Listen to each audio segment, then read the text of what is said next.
Yeah.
Hello, welcome on in. It is day number 3 of the Asia qualifier for the Blast TV Austin Major.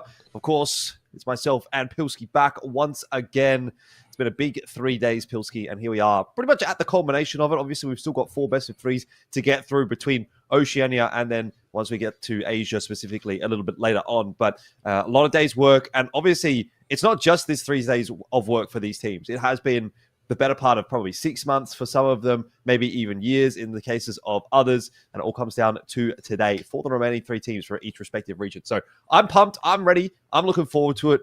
How about you? What's going on for you in Pilski land? I'm no longer in the dungeon. I've escaped. I'm not being held hostage anymore. So that's the good news. The other good news is, of course, we're going to send 2 teams from this APAC region over to the major. So that is something very much worth looking forward to. We got an insane upset at the end of last night, and I wonder if we're going to get any more here in Oceania. Yeah, look, that's I guess a consideration. We'll be starting off, like I said, with Oceania.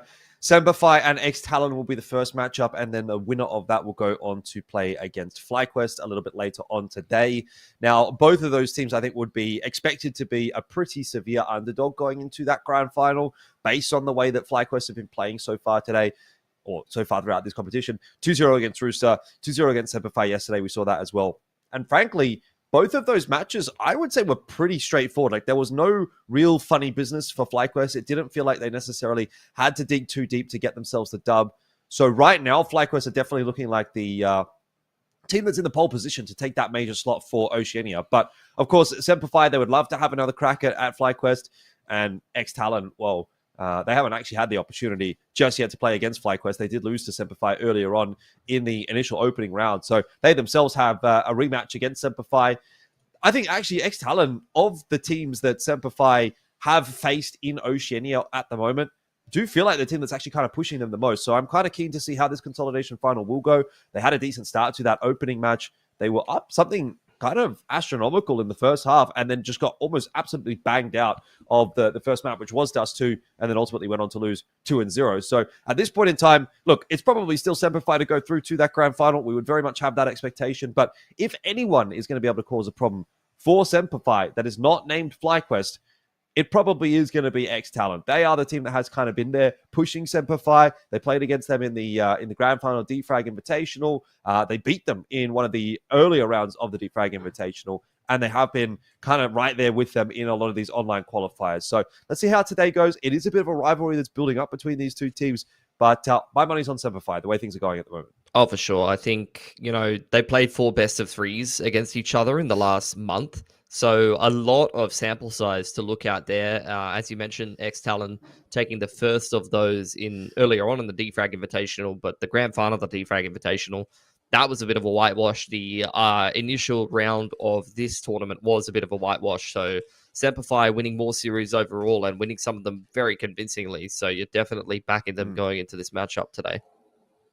Yeah, most definitely. Look, a lot to sort of speak to, I guess, as well in terms of the effort that both of these organizations have kind of been putting in, or I guess in this sense, not, you can't really say ex-TALON's an organization anymore, but these guys have been grinding away, particularly in the cases of Hazard and Addict since the last Asia RMR when they played there as TALON. They wanted to try to make it to the major. They did kind of just miss out. They had a potential world where they could have made it like bang, bang straight away. They beat FlyQuest in the opener.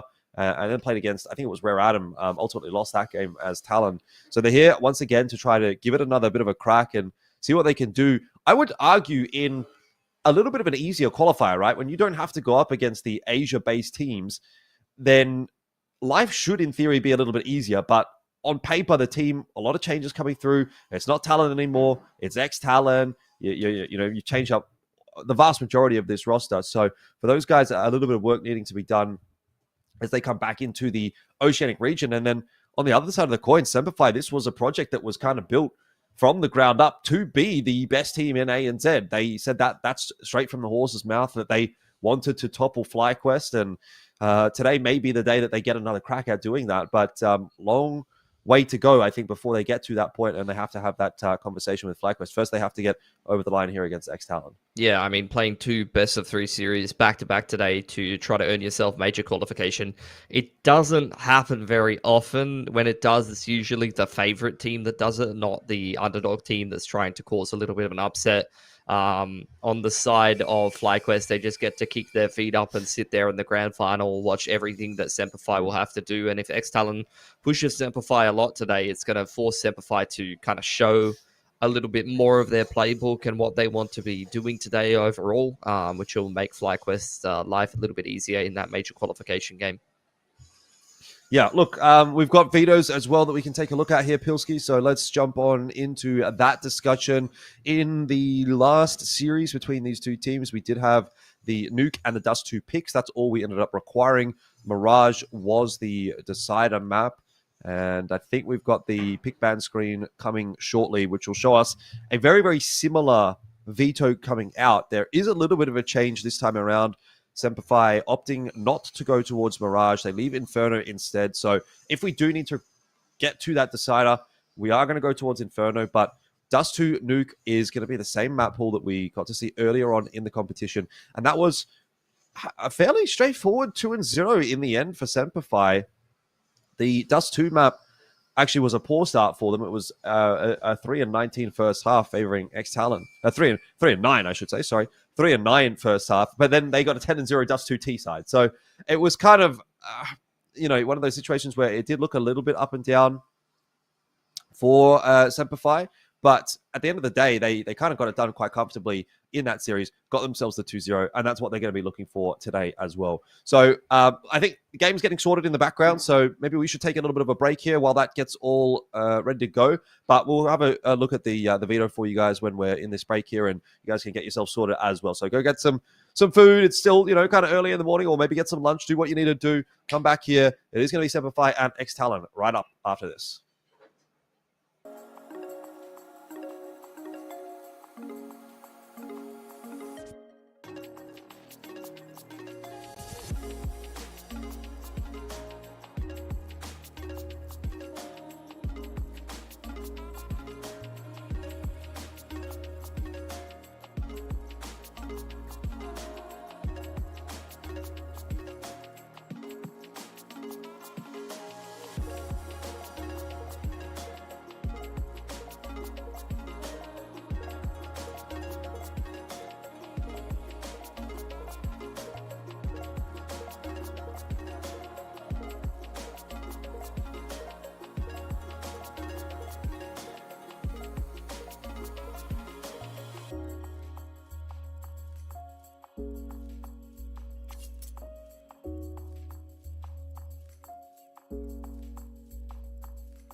Here we are, away we go into one of the most important matches that these two teams are going to get to play this year. ex-TALON and SemperFi fighting off for a slot in the grand final of the Oceania MRQ, which of course is the major qualifier for the Bars TV Austin Major.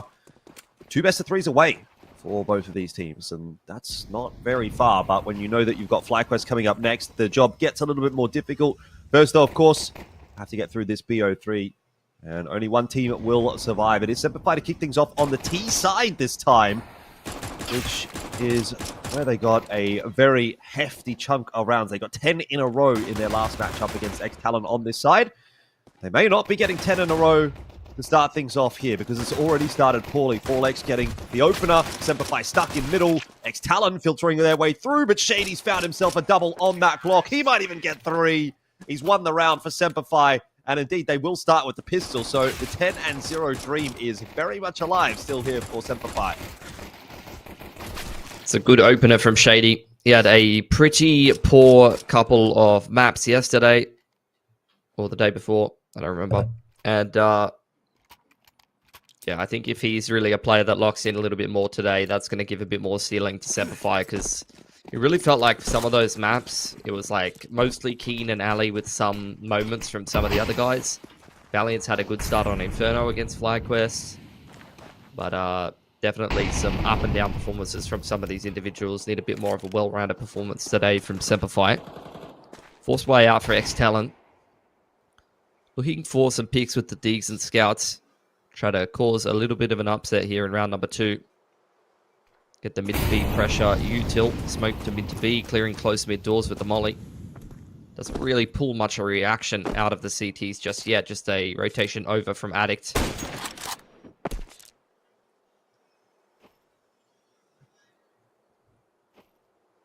Yeah, a bit of a slower approach this time around from SemperFi, which is fair enough.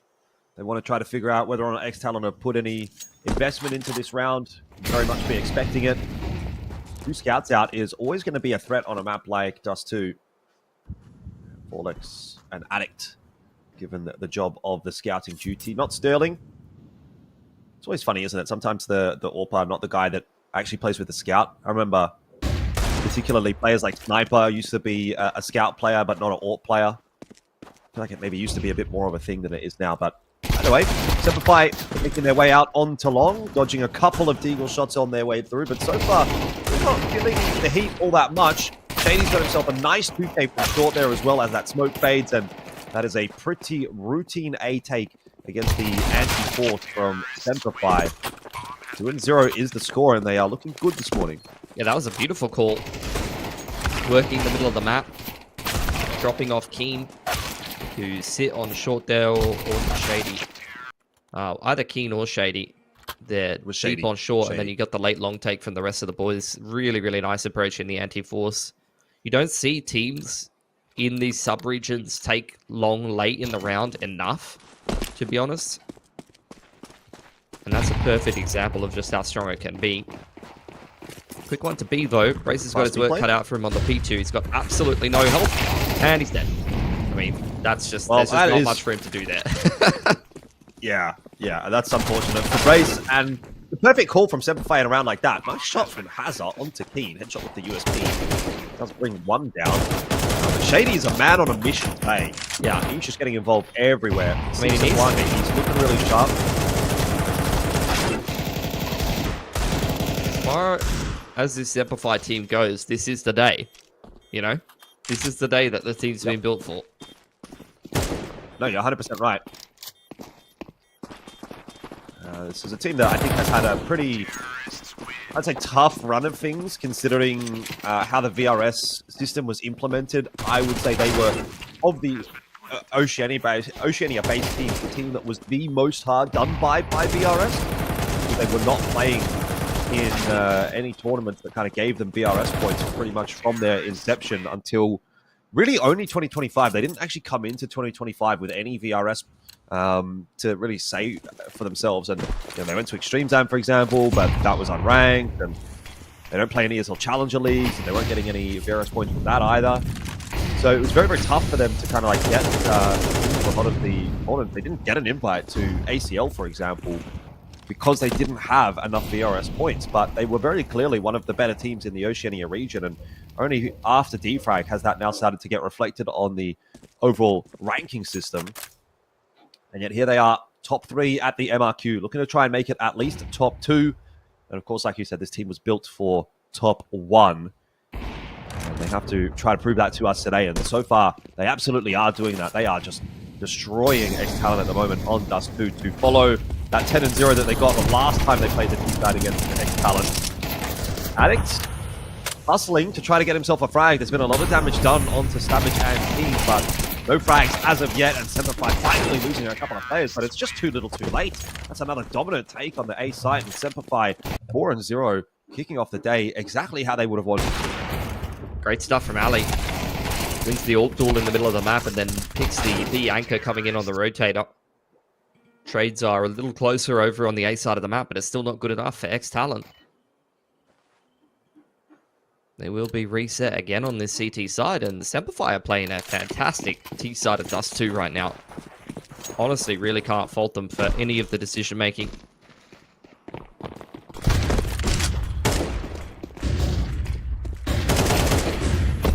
Go down to the long once again. Through the flashes and the smoke.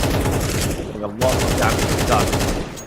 Talon's going to drop as well, so really hasn't gone with any troubles at all for SemperFi so far today. No real speed bump, gone without a hitch. Another kill for Keen for the smoke. And 80 down here, we'll just have to reset that spray onto Addict. Eventually does actually fall, so that may be a AK that Addict is going to look to retrieve. Alistair will try to pick that line back up, missing his shot, and just have to back off here and leave the rest of the job to the riflers, which is done well by Keen in the end. So no harm done for ex-TALON. Yeah, they're losing a player or two on these anti-ecos, anti-force fights, but their economy is flourishing. The rounds are building up, and ex-TALON are now 0-15 against SemperFi over the Dust 2 CT sides that they've had. That is not a statistic that they will be enjoying. If they can break the drought, I guess. That's not a great way to start, missing your cross smoke, but I mean, Keen has just been running it straight down mid every single time. H-Heat across, and a flash to push the Orpher off the line, group up in towards tunnels here. They're looking to try to hit a timing onto Hazard. He's all on his own here. No assistance from Sterling, who can only really offer his supportive utility, but it's a perfect timing for Hazard. Both him and Sterling connecting both in mid doors and locking down that upper dark push. And this might be ex-TALON's first round on the CT side against SemperFi. Yep. Nicely done from Hazard. It is a bit of a scissors, paper, rock kind of a round out from SemperFi, frankly. Like, you can throw one of those in every now and then, especially when you're up a pretty significant amount of rounds. But there is oftentimes just a CT that's set up perfectly to deal with that. As long as they're not in the site getting hit by the flashes, if they're up close by the smoke, or even sort of back over to a flat and just sort of spamming away, you know, you're very liable to lose a couple of players trying to push through a smoke in the B bomb site. So I don't hate it necessarily from SemperFi. It obviously hasn't worked out in this instance. Something like that every now and then, but it's definitely not going to be a round that they default back to on a particularly large amount of times. Alex is from here as well for Addict. That is a round that really gets ex-TALON back into this conversation. It's been a great start for SemperFi, but 5 guns alive on the CT side for that round, and what a way to break the drought for ex-TALON. Yeah. Stuff for both Hazard and Sterling. I think best player in this qualifier so far for ex-TALON for me has honestly been Fallex. The last series that they just had against Rooster, he was phenomenal. Really topping the boards for them. Great to see him back in the server, a player that coming into that Vertex roster as the 5th player that they were seeking. He had a lot of impact, and he was a very promising prospect coming up in the OCE region. So it's good to see him back and playing actively in a decent, you know, kind of top team within the region. But similarly to what we can say about SemperFi, I feel like ex-TALON, they definitely do have a lineup that's kind of littered with potential. Brace, one of the better IGLs that we have in the scene here, and pretty much every player on this roster has been kind of a standout player in the scene at various different points in their career. But I wouldn't say that most of them are in like their best career form, you know? Yeah, I think that's fair enough. It's kind of interesting to know that this is almost like a continuation of that Vertex roster. Yeah. It's almost worth calling them ex-Vertex more so than ex-TALON. Brace, Addict, Hazard, and even Fallex playing in that core at any given time. I think Fallex, it might have been a little bit later on after the Vertex times, maybe when they were BNK. Certainly not by the time I think that they were Fallex was definitely in for the Blast Vertex Monterrey, was it, or Mexico? One of the... He went to that overseas event as Vertex, so he definitely was on an iteration of Vertex. Right. Yeah, I just remember him kind of like standing in, and then they were like, "Oh, he's actually really good." We've used him for the event as well. Yeah. And either way, ex-TALON trying to hold off another A take here, and SemperFi are making no mistake this time around. Brace, nice double, really nice double, but is it enough? Well, the answer is currently looking like no, as Hazard and Sterling are going to be taking this fight as a duo. It's a good kill from Hazard. does bring it back into play a little for ex-TALON, but with Sterling so low, Has almost kind of has to get this one done himself. Ali's very keen on having a look at that jump up. Hasn't really just kind of bouncing around. He's certainly making no surprise of his position. Will ultimately fall, and with that, you expect so too will Sterling. So just as soon as ex-TALON are able to win themselves around, SemperFi answers straight back on in. Some ace from Keen. Double entry. Jumping straight down in towards elevator. And just taking over that round. 2 legs from Ali. Do make his life a little bit easier, or rather a dink or 2 on the pistols, it looks like. But regardless, Keen has been, I would say, the best player for SemperFi, honestly. I think he's in-game leading as well, but the ridiculous amount of impact this man has. He's just such an aggressive rifler. Speaking of aggression, crunch in the middle of the map here for ex-TALON. They're looking to isolate Keen. He's been in this position time and time again. Flash up over the top. Catches most of the CTs blind, but he can't capitalize off of it.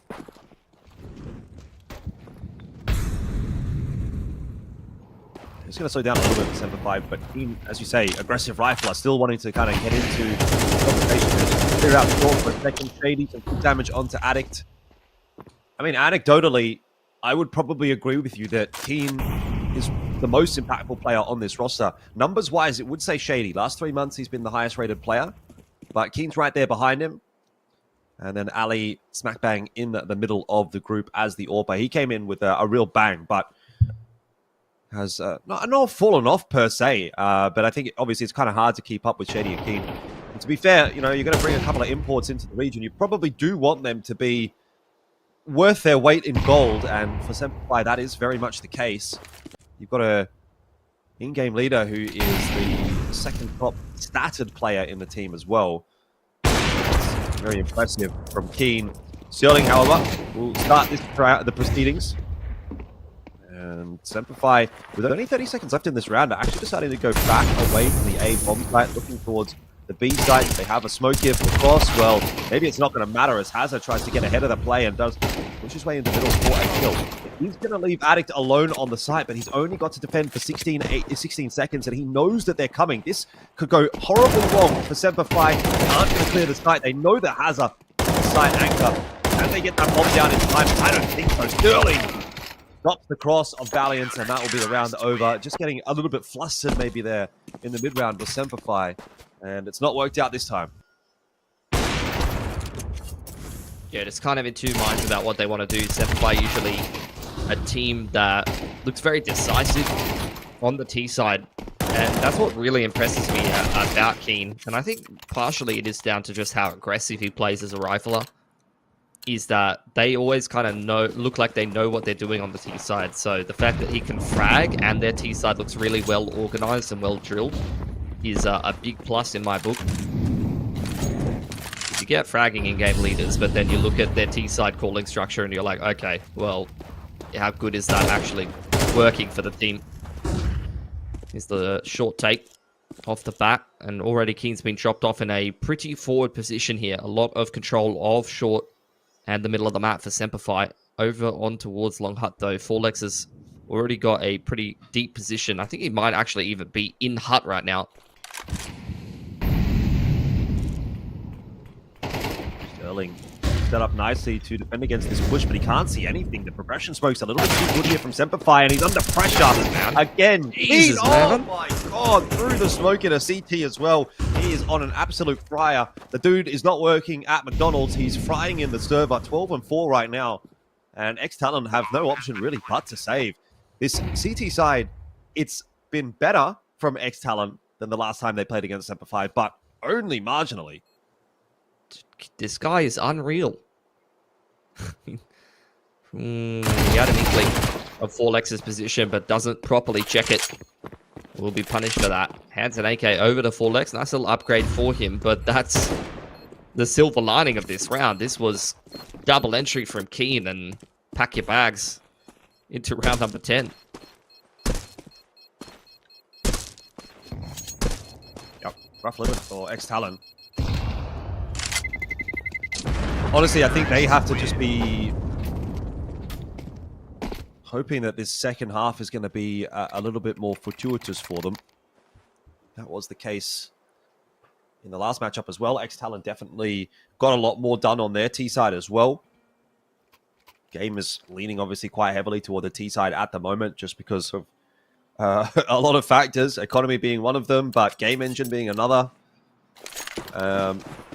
So, you know, how many do you need on the CT side, I guess, is the question that ex-TALON have got to be thinking about here. It is feeling pretty rough. They are getting a bit battered and bruised, but could they get to 4? Could they get to 5? That would not be too bad, actually, in the case that they were able to do that. But, yeah, right now, every round seems like a struggle. And 3 rounds left in the half. Ex-TALON almost need to win out to feel like they've gotten to the pass score for this first half.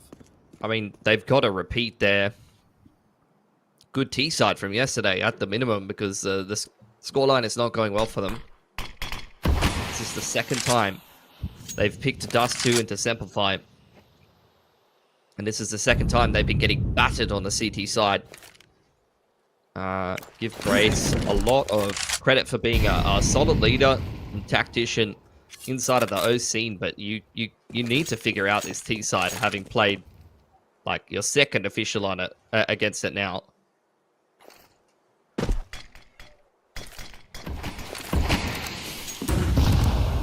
Head over the top. He's going to do some nice damage. He's not going to slow King down at all. He saw the foot. He saw Brace's foot, and that's enough to lock in on the head. Forlex under some util pressure. He's got some help from the player at Goose. There's going to be information that will be given over to SemperFi now, and here comes the late, long flank Valiant. He's got Savage there behind him as well, and this position of Goose is going to be untenable in the end for Sterling. As SemperFi just continue to push their way into the site. Savage with a headshot on the hazard. Adding low into the board. He's not getting out of here alive. And SemperFi will get themselves another round. Soft reset on ex-TALON's money after that as well. Had a player sitting down at 3k, getting into round number 11. So you're kind of left in a pretty good position where you got to decide if you want to spend all your money and put together a little bit of a lackluster buy to try to get 2 good buys back together. It's great 4 in, and that is exactly what they're going to do. 2 MP9s and a D coming out. Alex got a rifle. Sterling, I think, glass cannon on the AWP. Not the buy that you want to be playing with. Long take coming out. Team just hot in on the entry. How many opening kills has this man found this game? Every single one of them. It kind of feels like. Not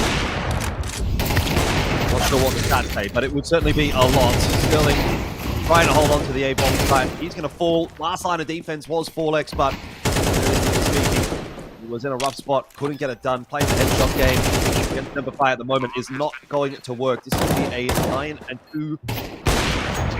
And there's nothing that Addict can do about that. One more round left in the half, and SemperFi once again are going to be looking for double digits on a T side of Dust 2.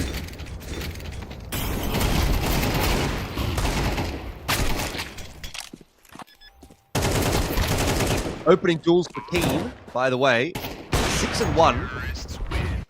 It's crazy. So out of 11 rounds, he's taken 7.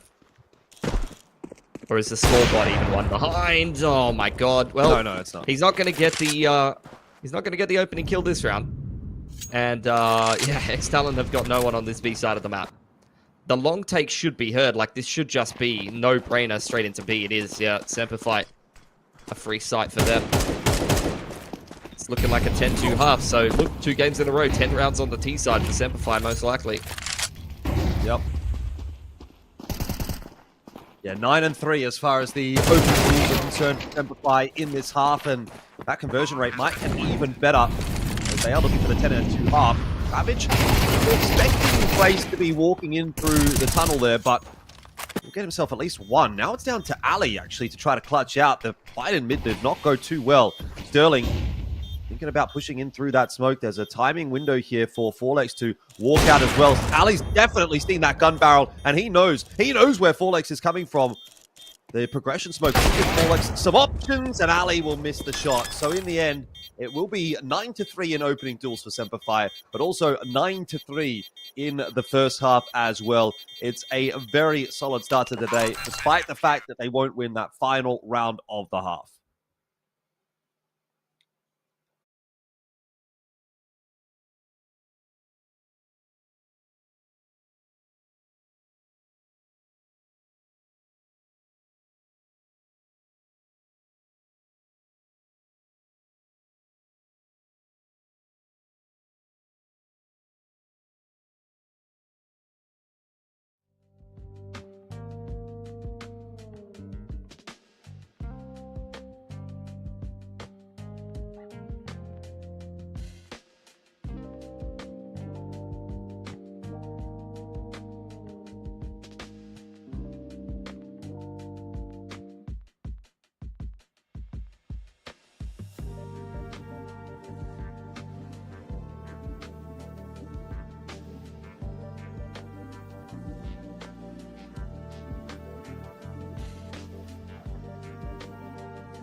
Welcome back on into the second half. Scoreline here 9-3 as SemperFi have pulled off a really great start to the day. It is going to be a long day to them if they do get into this grand final and have to play against FlyQuest. But this is the way that you'd want to kick it off. And Keen is as Keen does. He was aggressive in the first half. He's going to be aggressive here in the second half as well, just jumping out into middle, having a little bit of a look. Doesn't see anything. Pulling that over to the team, and Savage would have been well prepared for a push there at Car, but unable to land his shots. Fast on the flank, though, is Keen.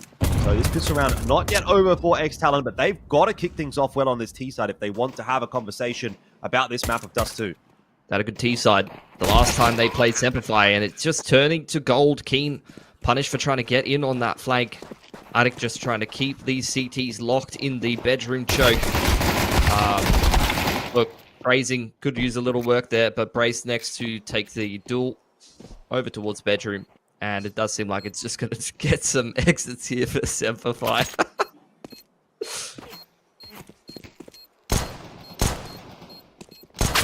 There's an attempt at one. Brace is going to go down. Shady will grab himself a kill onto Brace, and Alistair gets Sterling, but it's not going to be enough to really get them back into the conversation for this round. So this round is going to go the way of ex-TALON, and look, I think SemperFi honestly kind of have to check themselves a little bit moving into this CT half, because while they looked really good there on T and they were utterly dominant, they do kind of have to remember that ex-TALON kind of did the same thing back to them on the T side of Dust 2 as well. It wasn't as dominant as what SemperFi were able to get in their second half in their last matchup. So SemperFi did ultimately go on to win this map. And yes, SemperFi have a pretty big lead right now, but pistol round's gone the way of ex-TALON. They are clearly good on the T side as well. Clearly this is a T-sided map. This game is definitely not over by any stretch of the imagination, and SemperFi really need to lock in if they want to win this map. They've gone for the force here. Push into upper dark. A little bit of a totem boost to have a peek into lowers. ex-TALON just playing this one slow. Respecting the long hard smoke. Smoke towards double doors for the T's. Keen already on a very big flank here. And SemperFi setting up in a bit more of a centralized setup to try to disrupt this short default. But it looks like ex-TALON now heading towards long. And will we get some trigger discipline here from Keen? But that's all good. Gets himself a kill on the Brace. So you'll take it. He's able to fade away and survive as well. He's going to call for a bit of assistance to try to cross back into middle as Ali's going to pink that with him. It is only Valiant over toward the side itself. He probably shouldn't be firing anything off at this stage. Just trying to hold on to that position. Wait for the rest of the team to rotate their way in. Nice double from Sterling. That does lock it in here for ex-TALON. Orlex is going to keep that pink, but all the good work early on from SemperFi is going to be irrelevant. Hazard will fall. It's not too costly of a round for ex-TALON, and they negotiate that force buy nicely, despite losing the opening player. You know, maybe Keen would have been better off firing even a little earlier there and trying to go for the double. Hindsight obviously is 20/20, but you think getting that one kill might just not have been enough given the positions that SemperFi were in. They needed a little bit more of a defense to stop them from getting into A. 9-3 half was nice. No two ways about it, but anti-eco into 9-6 with good money on the T side, like, that is not the same game that we're talking about at that point. If anything, like, SemperFi, it's a bit outrageous, but maybe even needed the 10-2 at the end of that half, the way that the pistol and the anti-ecos are going here, but give them the benefit of the doubt. Do have plenty of opportunities to get some gun rounds going. Once again, B has been taken. The CTs will take the whole map, and ex-TALON, they will take long, multiple rounds in a row, which means they have conditioned this. I'm interested to see how SemperFi responds in the next round if they do go for the long take off the bat. Yeah, first gun round is going to be a big one. Big deciding factor. You get that first gun round as SemperFi and you maintain your superiority on this map. It becomes a conversation of, can SemperFi close this one out? They're very much front running at that point, but they drop the first gun round, then ex-TALON very quickly at the start of the half are going to diminish the lead that SemperFi have got. It's going to be 9-6. You lose the first gun round, it's 9-7. SemperFi then have to take a sort of an eco or a half buy or whatever, depending on how many guns that they've got. And very quickly we'll find ourselves at 9-8. And that would then be real pressure onto SemperFi because they're on the winter side. They don't have a lot of rounds to play with. They're on the CT side. Money working against them. So I think this first gun round, a massively important one for SemperFi. And like you, I'm quite intrigued to see what the opening gambit is going to look like from SemperFi here if they do decide to stack 3 players towards long. Looks like it'll be just the 2. Ali to have a little bit of a look through the mid doors. No contest on that from Sterling. Just got Addict jump spotting at the box. He'll be safe, but long, again, going to be taken by ex-TALON. So that's now 4 in a row. And one of them being a gun round. Yeah. So I'm going to have to be reading into that at some point. I mean, they've chosen not to take it. They are quite happy playing the middle of the map. They've thrown the long smoke here multiple times, just wanting to slow things down. Quite happy to give up that extremity and just play a little bit more of a centralized setup. Now you see ex-TALON doing their due diligence, working back through the middle of the map, smoke to doors, molly onto cat. And this is one of those things where if you take both long and short, you're going to start to sandwich the CTs. Ali needs to fight for this. He spotted a shadow.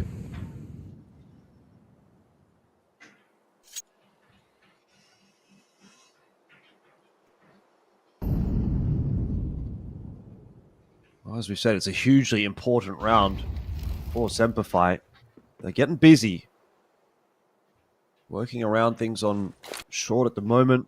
And even a little bit more of a push coming out from Keen. The flash, though, is brilliant from Brace. And Addict will take the opener, which is bad news for SemperFi.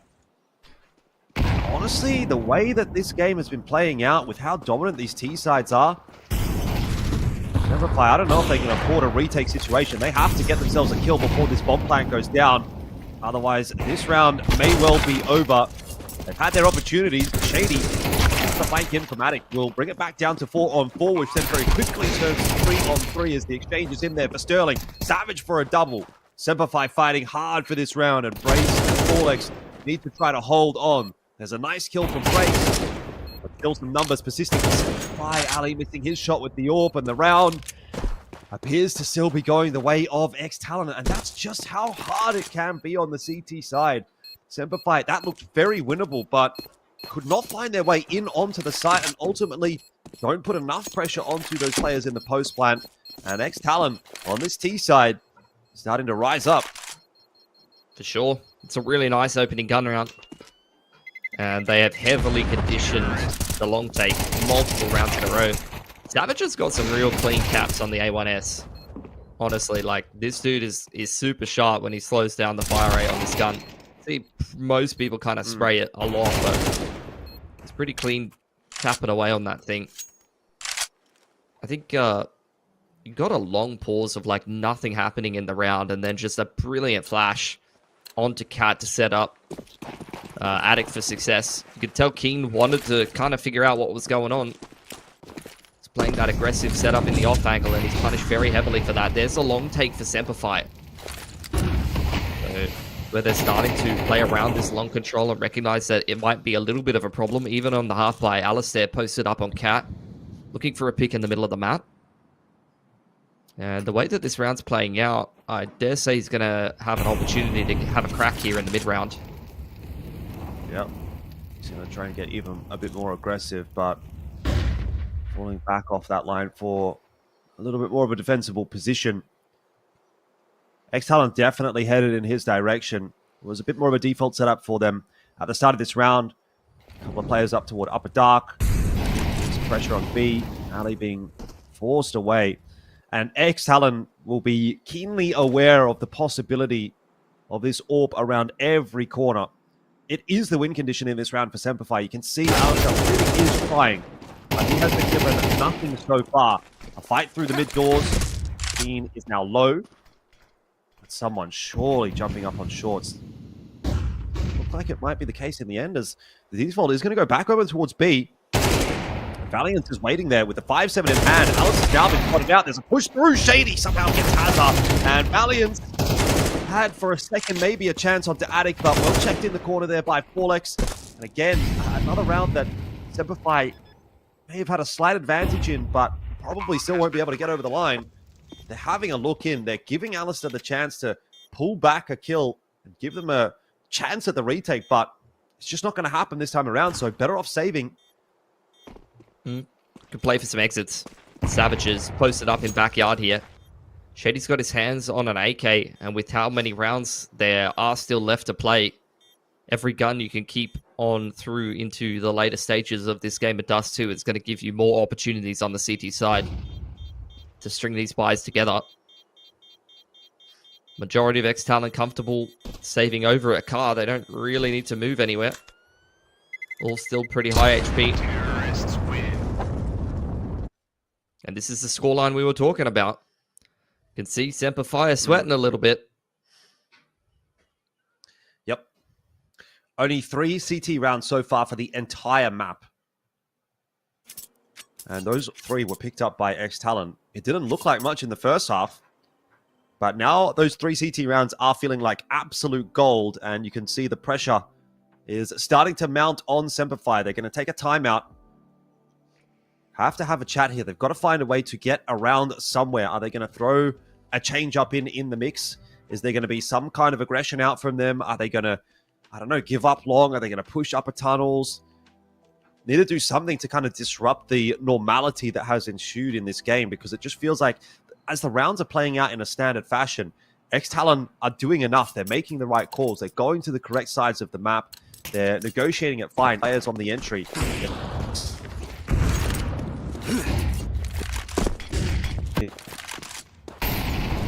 Ali on the long line. Sterling looking for a pick on the other extremity. Neither will be given an opportunity. It's a slow start to this round for ex-TALON. Mid-door smoke and Molly onto catwalk now to try to take some control of the middle of the map. But this time, SemperFi have been given control of long.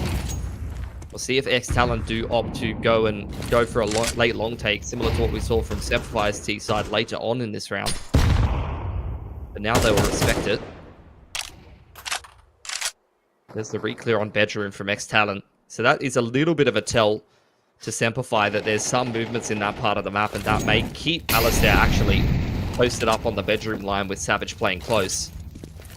Worth mentioning, SemperFi have kept a lot of these MP9s from the half-buy into this round.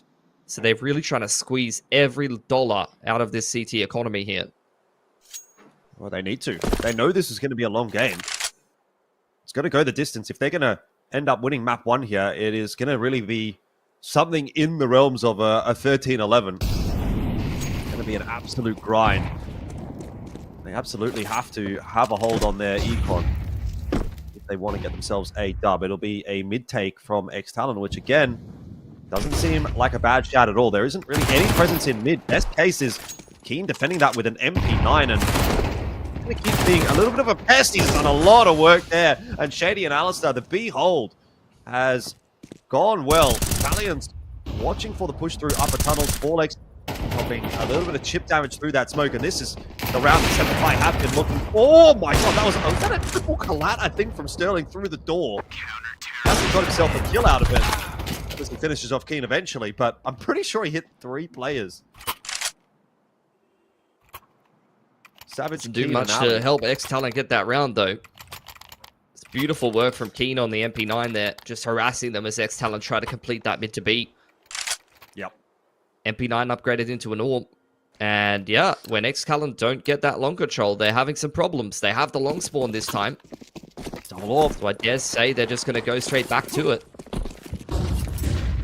A nice upgrade for Keen, an MP9 into an AWP, and as we know, he used to be the primary AWPer. He was AWPing IGL for the SemperFi roster. I think he was great on the AWP, so let's see what he can do in this round. Flash comes through, just unfortunately half a second too late for Savage. Bowser is there to try and trade down. He knows that he has to get aggressive there because they're down on numbers, and ultimately he does end up giving his life away, so that is going to be SemperFi just saving. ex-TALON will respond immediately to the lost round. They've got such a good success rate with that fast long play. I have not seen that strat fail yet. I could have gone wrong there, though. That flash comes through 0.5 seconds sooner. Savage actually might be peeking into a blinded player. That's the game, though. The T side right now. Don't think Forlex will keep it, though. I guess the beauty of the double AWP on the CT side is if you do lose one, You still have one for the next round.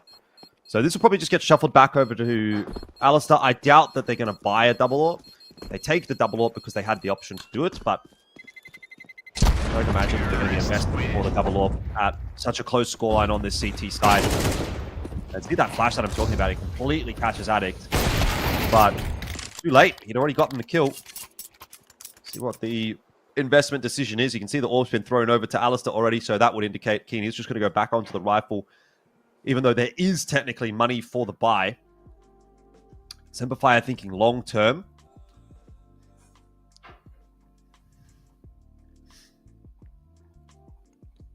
At some point, though, you got to just think about the short term and what's going to get you just a couple of rounds. You know, ex-TALON are running away with this T side right now. It's a calling masterclass from Toby Brace Barnes, as usual.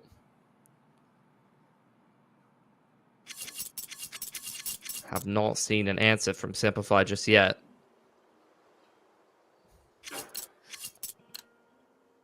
Got AWPs on both sides. Sterling on the AWP. He's been pretty solid, actually, this qualifier, to be honest. Did not have great expectations for him coming back into activity. This is, again, the same A play. But Addict is lost right off the bat. You can see SemperFi heavily fighting for this one. Great flat supportive flashes up over the top from Alistair, and he's even going to get involved in the action himself. Uh-oh. That's a little bit awkward. Savage just peeking around the corner on an off timing, kind of distract Alistair, I guess, for a second. He'll miss the shot onto Sterling, but in the end, opens it up anyway. Shady's gone down. Now 2 players remaining for SemperFi. It is still a favorable round for them. They've got the bomb dropped on long.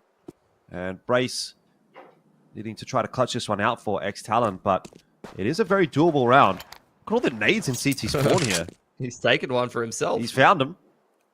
He's like, ooh. Bro's playing a BR out here. See if we can find himself any blue weapons. Well, Savage AWPing. It's not something that we're particularly accustomed to. Hold on. That is a great molly. Oh, no, it hasn't landed. Hit. It hasn't landed. No. Would have been a great molly. Savage is not sure what he wants to be doing here. Oh, this is actually quite awkward. Brace getting a little bit of space. Valiance and Savage going to back it up. The molly. Yo, kind of lock them in for this fight. Oh, man. Savage will hit the shot, but Brace looked like he was cooking there. Actually, if that first volley hits, easy farm. And the secondary volley was the stroke of genius. He was about to push both of those CTs straight into his crosshair. You could see him starting the spray. If Savage doesn't hit that shot, that's a clutch for Toby Brace Barnes. You could see the cogs turning. This man's brain is ginormous. Yep. But is it big enough? Ex-TALON, that's a pretty important round to be giving over to SemperFi, who are now just a couple away. Yes, the conversion rate has been favorable for ex-TALON on this T side, but it is starting to get pretty tight, and SemperFi getting very close to the magic number 13. Unlucky for some, they say, but maybe not for SemperFi.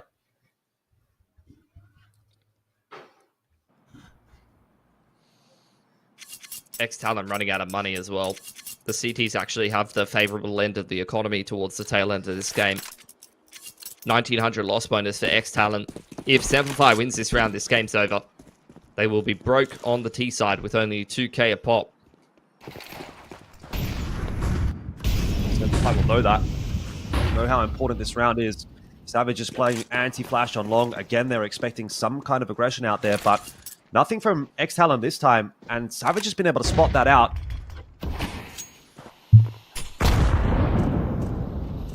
Keen jump spotting, contest in the middle of the map. Long control has been secured once again here for SemperFi. It's been a pretty big win condition. They've had a lot of an easier time on this CT side when they've secured control of long.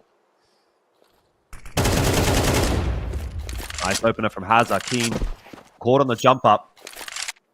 That will throw a spanner in the works. Short is lost. Alistair has to pick that up, so now he's going to have to watch short, long, and CT. Yeah.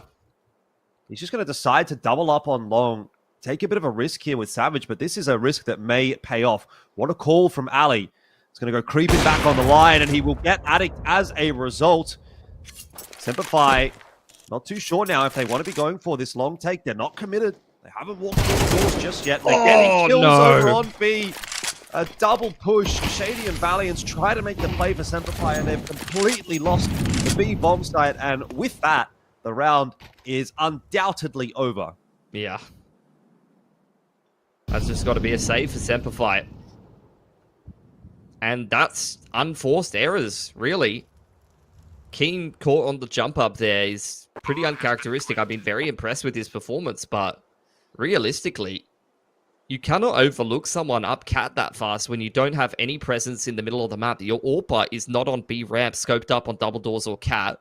There's no pressure on long. So where are the T's, you know? They have to be in the middle of the map, and they could definitely be up short very fast like that. Ali trying to hold on to his AWP inside of the smoke. He swindled them. You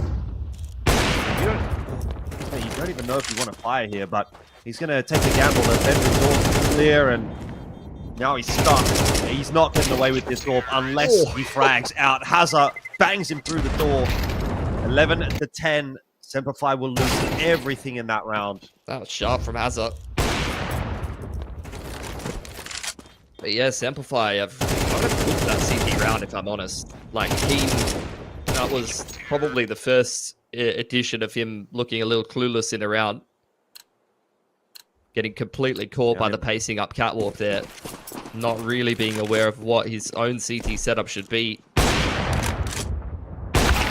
Oh, Alistair getting confident now.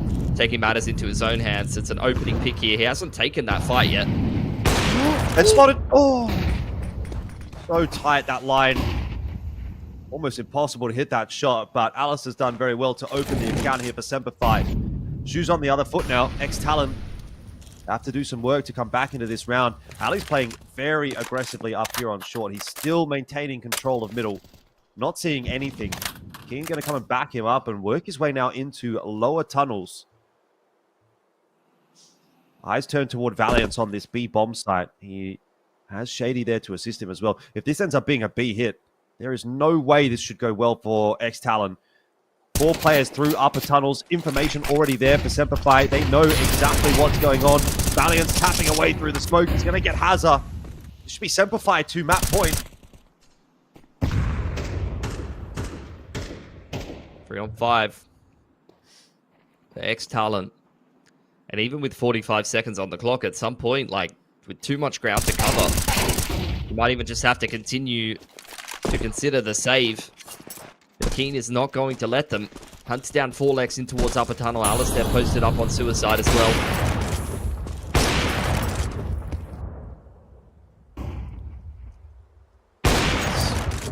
Holding the line outside of the bedroom doors is going to be able to grab Alistair. It's a bit of calculated aggression in the end there from SemperFi as they want to try and hunt these weapons down. Money's not fantastic for ex-TALON.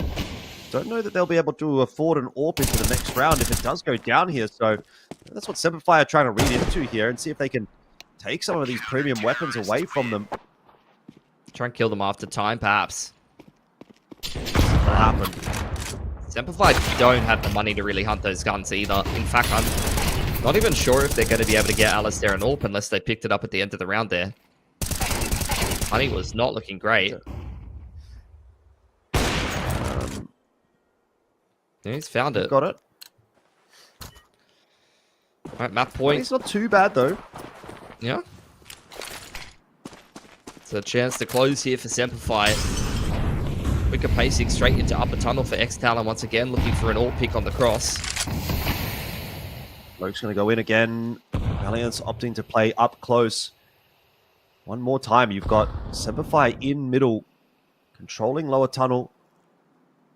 And it's Shady who has a Tech 9 on the other side to deal with. Gray's going to look for the trade here, you'd think, and going to have a hard time about it. Ali watching that line. Shady getting out of dodge. He's back out to safety. Addict hasn't found the timing. SemperFi have an opening pick once again, and the map of Dust 2 slowly but surely falling into place for SemperFi. Man advantage. Shady spotted out through the doors. Spam exchange. Doesn't really favor either team. but ex-TALON need to create some kind of opportunities. Long still maintained by SemperFi, just giving up short. Playing a high-low setup over on the B side of the map, so if you get any kind of contact into upper tunnels, both Valiance and Keen are just posted up, waiting for that B pivot.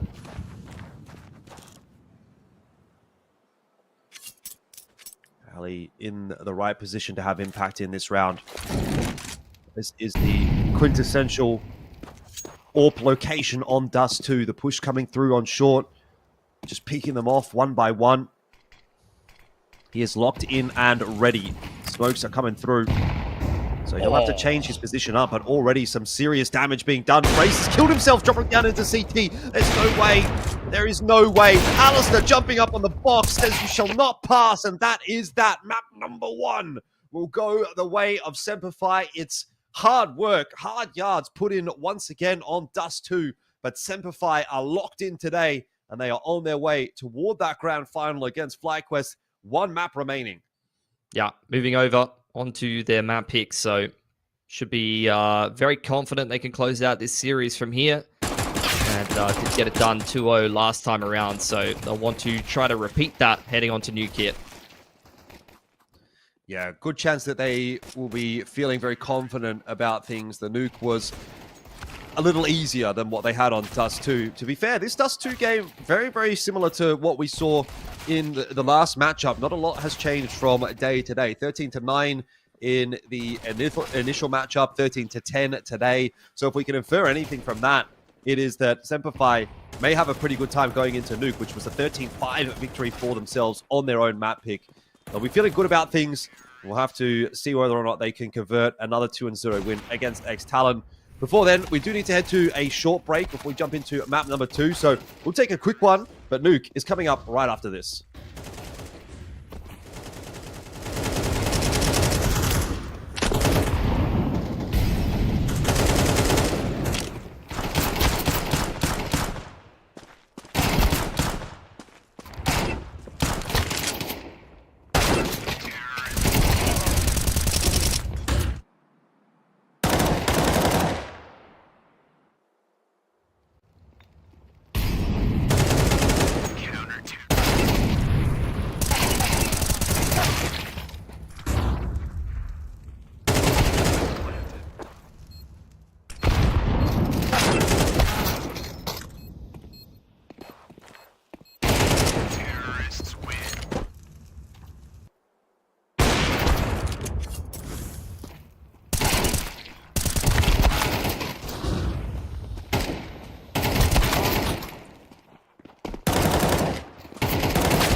Yeah.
Welcome back on in. It is, of course, the Oceania qualifier for the Blast TV Austin Major, run here by ESN, Esports Network in Mongolia. And we are one map deep into what is the consolidation final. So the lower bracket final, I guess, is an easier way of putting this one. It's SemperFi, it's ex-TALON, it's almost Groundhog Day. We're seeing more or less the same series as what it did in the opening round between these two teams. Dust2 did go the way of SemperFi, only just 13-10 scoreline today, 13-9 scoreline the other day, very similar fashions. And we're moving on to the same at map 2, which means all signs are pointing towards a positive finish here for SemperFi. Yeah, I'd agree with that. I think Nuke should be a pretty safe ground for them to be able to close out this series. At the same time, though, it's not like this isn't a map that ex-TALON have played. Many of these players very familiar with Nuke and very comfortable on this map in the past. So I know that they can not only play the map to some degree, but also they have already seen what SemperFi has done in that last series head-to-head. And I, have some degree of confidence that they're going to come up with a game plan. This is exactly why you put Brace in your team at the end of the day. If he's not going to be able to IGL and he's not going to be able to give you a good approach to the veto and a good anti-strat on some of the maps that you might have lost in the past, then he's not really earning his spot, I suppose. Yeah, most definitely. Look, I think at the end of the day, there was definitely a winnable map on Dust2 there for ex-TALON, right? They would be feeling a little bit aggrieved by the fact that maybe some of those clutch kind of swing rounds did end up going the way of SemperFi, but there's no doubt that they are competitive in this series at the moment. It's just a question of how this CT side of Nuke is going to go. There's got to be a CT side start here for ex-TALON. SemperFi's map pick, you'd more than likely be expecting a CT start for the team that is not choosing the map. So it is still going to be a reasonably positive experience, I guess, for ex-TALON if they can get that ball rolling. Like you say, they have already lost this map to SemperFi, so they can go back, have a look at that, try to analyze what went wrong. It's been a couple of days since that moment. They've got to be feeling like, oh, look, we didn't play to our level, or we didn't feel like, we maybe hit our game plan or what have you. Otherwise, they wouldn't have left Nuke in the pool. So let's just try and give the benefit of the doubt here to ex-TALON and see what they're going to be able to do here for map 2 of Nuke. In saying that, though, I mean, SemperFi are just looking locked in today, aren't they? Keen was fantastic on map number 1. Shady, again, impactful. Alistair doing well with the Orb. Those were probably the big three. But when Valiance and Savage were called upon to sort of uphold their end of the bargain, do their role, they were able to get that job done. Valiance, he's the B anchor on Dust2. So you're probably not going to see a lot from him in most cases. But when they went B, he was getting work done. So I think SemperFi across the board are looking good today. And it really does feel as though it is not their destiny per se to have this matchup against FlyQuest. That's getting a little bit like woo-woo, wah-wah. I'm not going to get that far ahead of myself. Like, come on, guys. But they were a team that was built to try to qualify for the major. They wanted to be the best team in ANZ. They've been talking about trying to topple FlyQuest for a little while now. It does feel like this is kind of what they've been working for the better part of the existence as a roster. So I think there's some nice storylines kind of lining up there for SemperFi if they are to make it through to that grand final and have another crack at essentially the upper bracket match that they did just play against FlyQuest, right? They would love to run it back. They'd love to have a second chance here. And I think that would ultimately be the best grand final that we could get. I feel right now SemperFi is a better match for FlyQuest than ex-TALON. Yeah, I'd agree with that. And I think they're teeing themselves up to be heading straight through to that grand final. If I kind of mentioned it in the pre-show before map 1, but these two teams have played each other a lot recently. In the last month, 4 best of 3s against each other. And Nuke has been in every single one of them.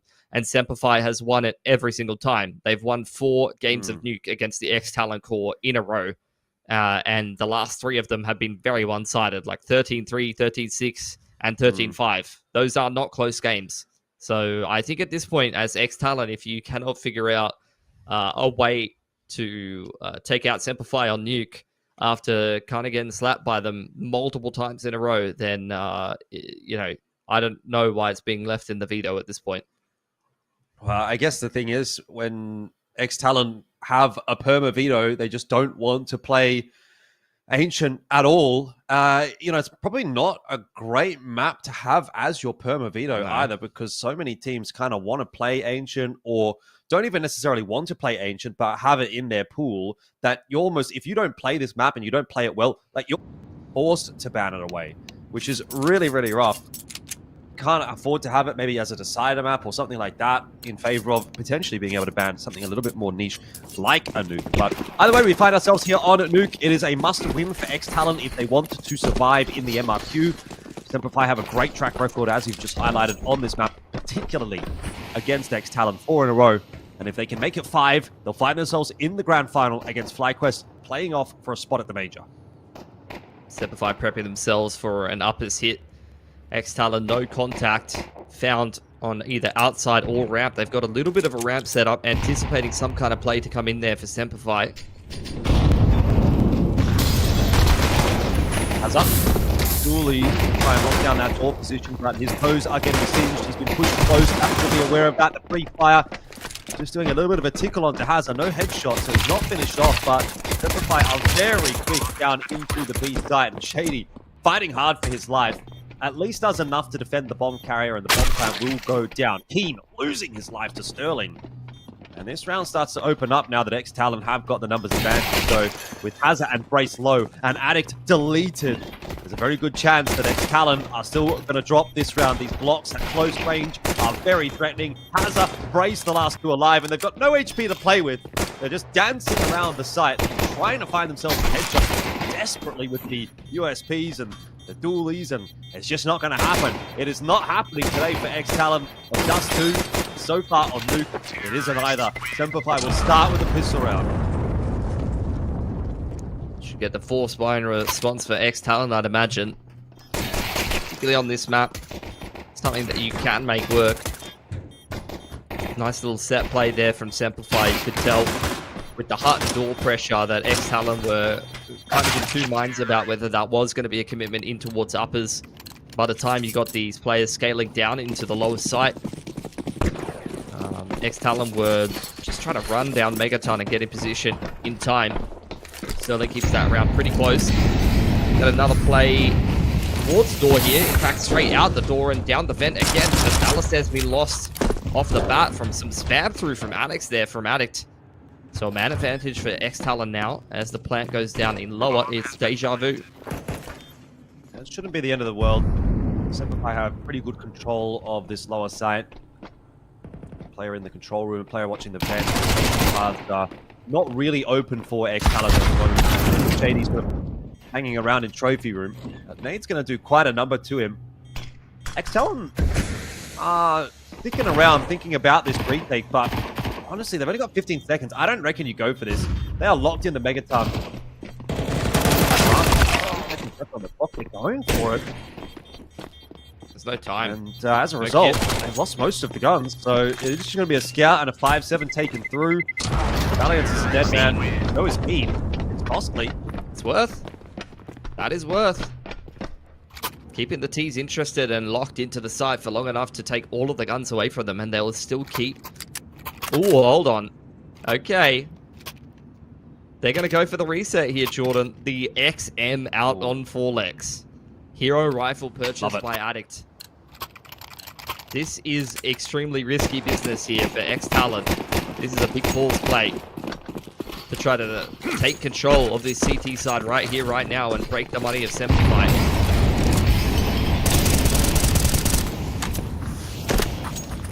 Well, game's kind of given away by Addict spamming there with the M4.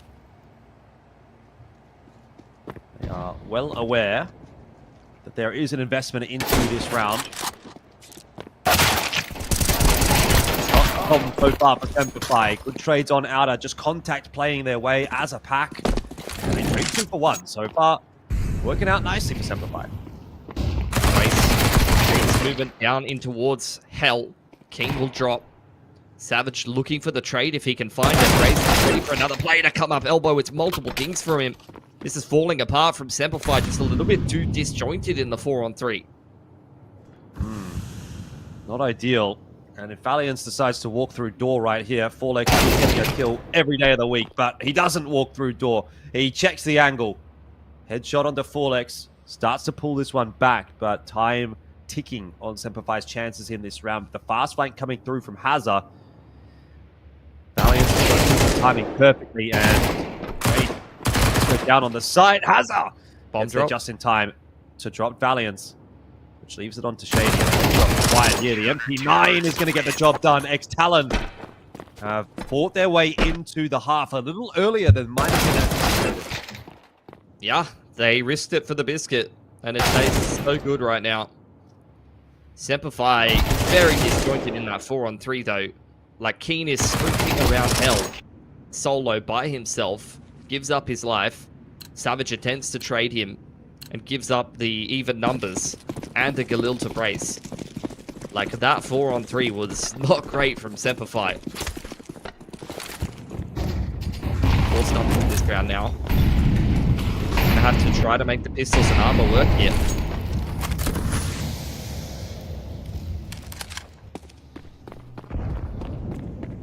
Keen is just motoring down lower.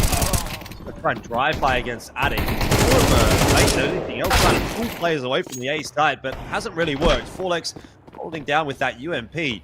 Nice double from Valiant, is at least keeping this expensive, and now it is getting quite nasty. Valiant's usually a pretty solid pistol player, and once again, upholding that end of the bargain with the Deagle in hand this time around. He's got it down to 2 ex-TALON players who are both isolated.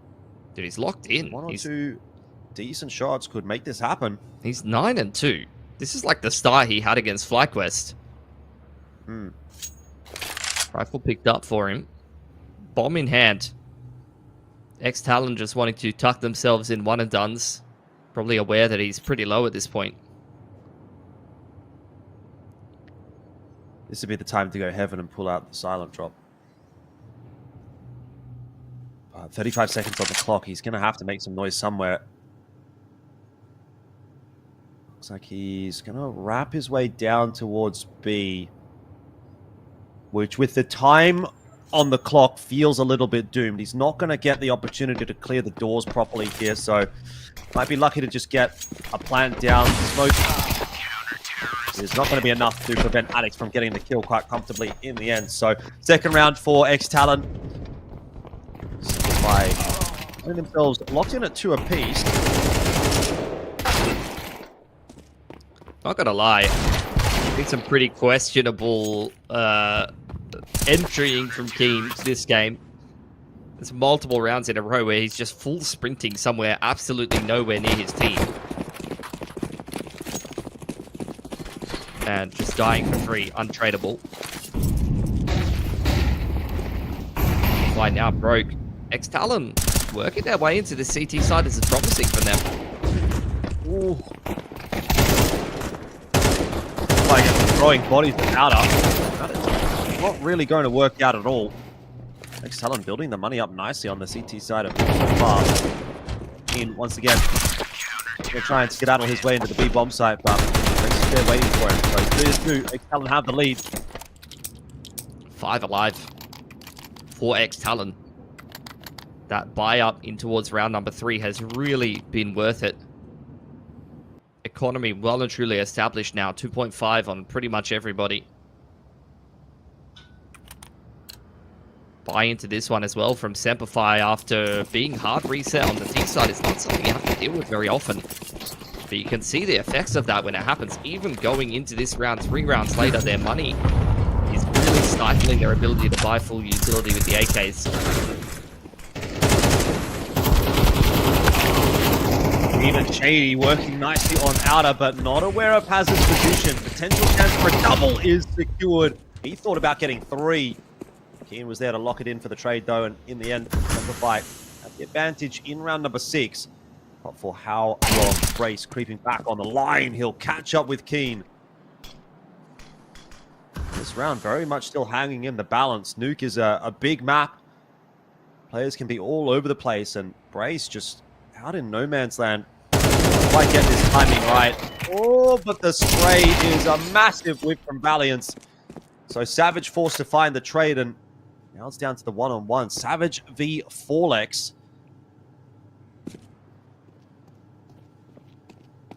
Savage is not going quietly, and Forlex is in a very unorthodox position. I don't think Savage gets this one done. He's not going to check it. ex-TALON win the round, 4-2, the lead now. It's going to reset SemperFi again here. And yeah, Valiance, I mean, I've been singing his praises in the early stages of this game, but that is a very unfortunate spray that we'll have to watch again. 4-2. Yeah. Could even be 5-2 if they can get through against the upgraded pistols here. And already that will be ex-TALON evening the number of rounds that they got total versus SemperFi on this map last time.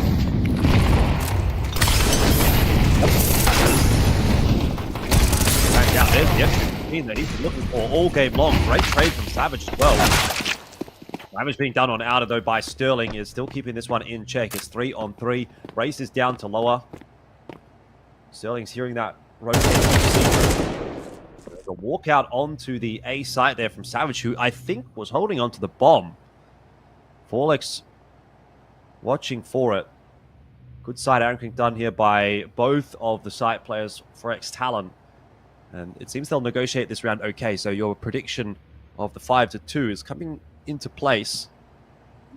I mean, this position is just way too good. Backside of Warehouse with an A1S against pistols. Shady trying to close the distance. I think he's got an inkling that there could be a player here. It's a nice jiggle for him. He goes wide, and it's a big spray, completely whiffed from Sterling. Some very messy sprays from some of the players in the server here. That's going to even up the numbers to a piece here. 45 seconds for SemperFi to play with. M4 picked up by Shady. He does have a flash. If they want to get fancy with it, they could flash Ali into uppers here. But I think they're just going to simplify things and link up together, creep up in through heaven. Maybe we'll get themselves a timing to take a 2v1 against Forlex, trade that one down. Brace not working his way up the ladder yet. He wants to clear Outer. Go time to SemperFi. They just decide to drop instead of clearing it. And that'll be nicely done from Forlex. So ex-TALON hold on to the round.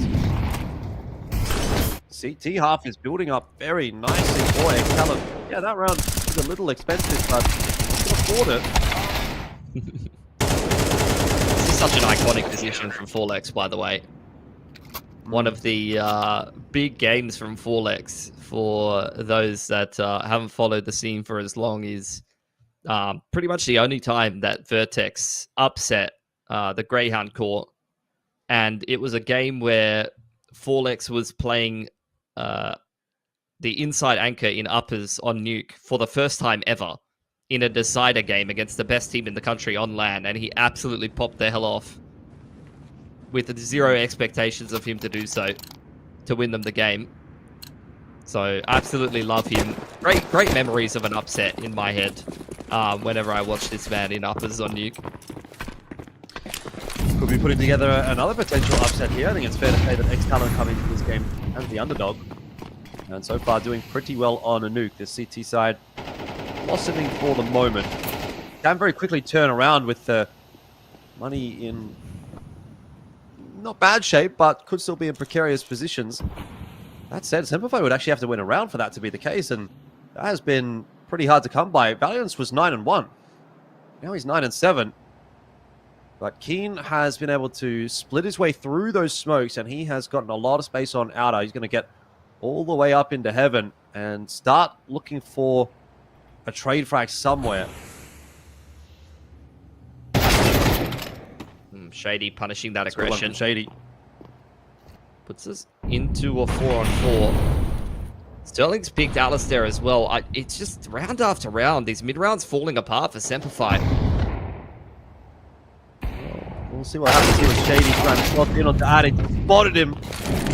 Gets him through the wall, essentially. Shady looking for more and does get his man with the help of Keen. That is a bomb plan happening. And Sterling tasked with the clutch here. 1v2 with the AWP. Coming in from Squeaky. SemperFi should have a pretty good read on that. They know that he's got still onto Alistair early on in the piece. So Savage will be locked in watching that angle. SemperFi have found the crack, the opening that they were looking for, and they need to try to stop their way in and break it open a bit wider. They need to really widen this game up a little bit on the T side. Money's going to still be there for ex-TALON to get a buy in this round, but they are now down to 0. So this is the big opportunity for SemperFi to start to come back into the swing of things on the T side. Yeah, big swing round for both teams. Running a little lower on the loss bonus. Race down to only a 5-7. Orbs out for both.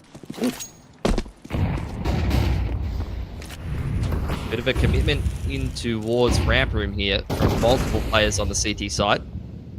See Sterling jumping down into lowers with the orb, so he wants to try to look for a pick from Secret. It's not a position that he's taken a pick from yet.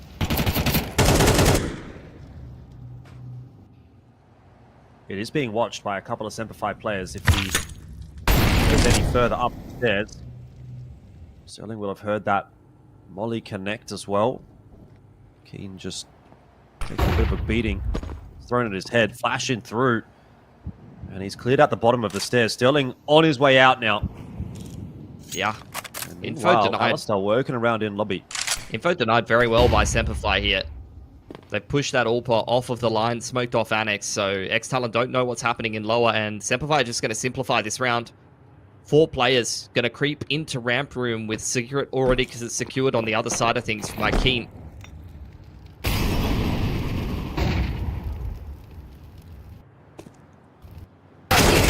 Zadis going down. Keen's found a double on outer. That's a bit more reminiscent of Dust 2.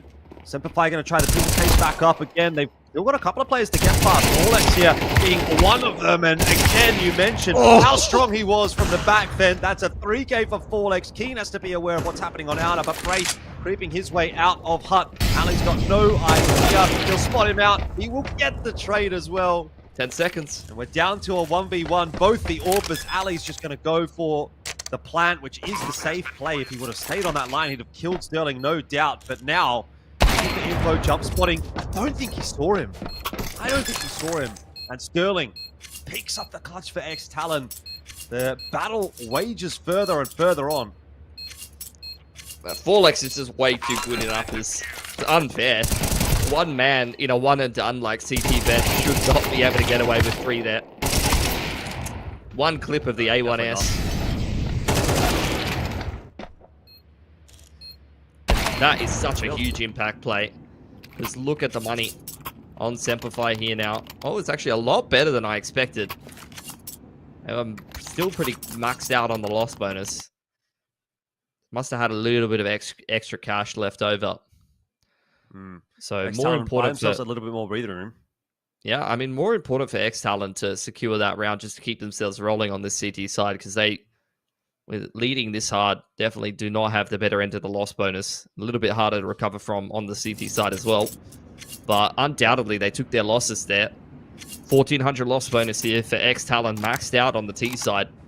All SemperFi need to do is just get through on one of these rounds with how tight they've been, and they will reset ex-TALON this week. I'm a lot closer of a half. Yep. Getting 5 or 6 on the T side of Nuke is still not going to be a bad shout. That's really what SemperFi are looking for, obviously, but ex-TALON are getting to the point now where if they can knock over SemperFi in another round or 2, then they'll have a really solid first half for themselves. So, massive swing round or 2 coming up here.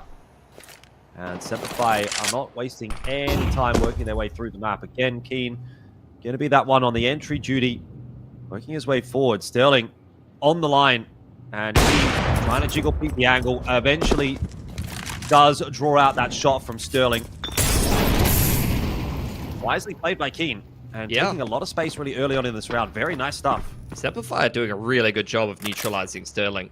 Like, the utility and the movement is making his life so difficult. Multiple SemperFi players securing control of vents and decon. The rest of SemperFi, all they need to do is get through ramps, and they can crunch lowers really, really nicely here.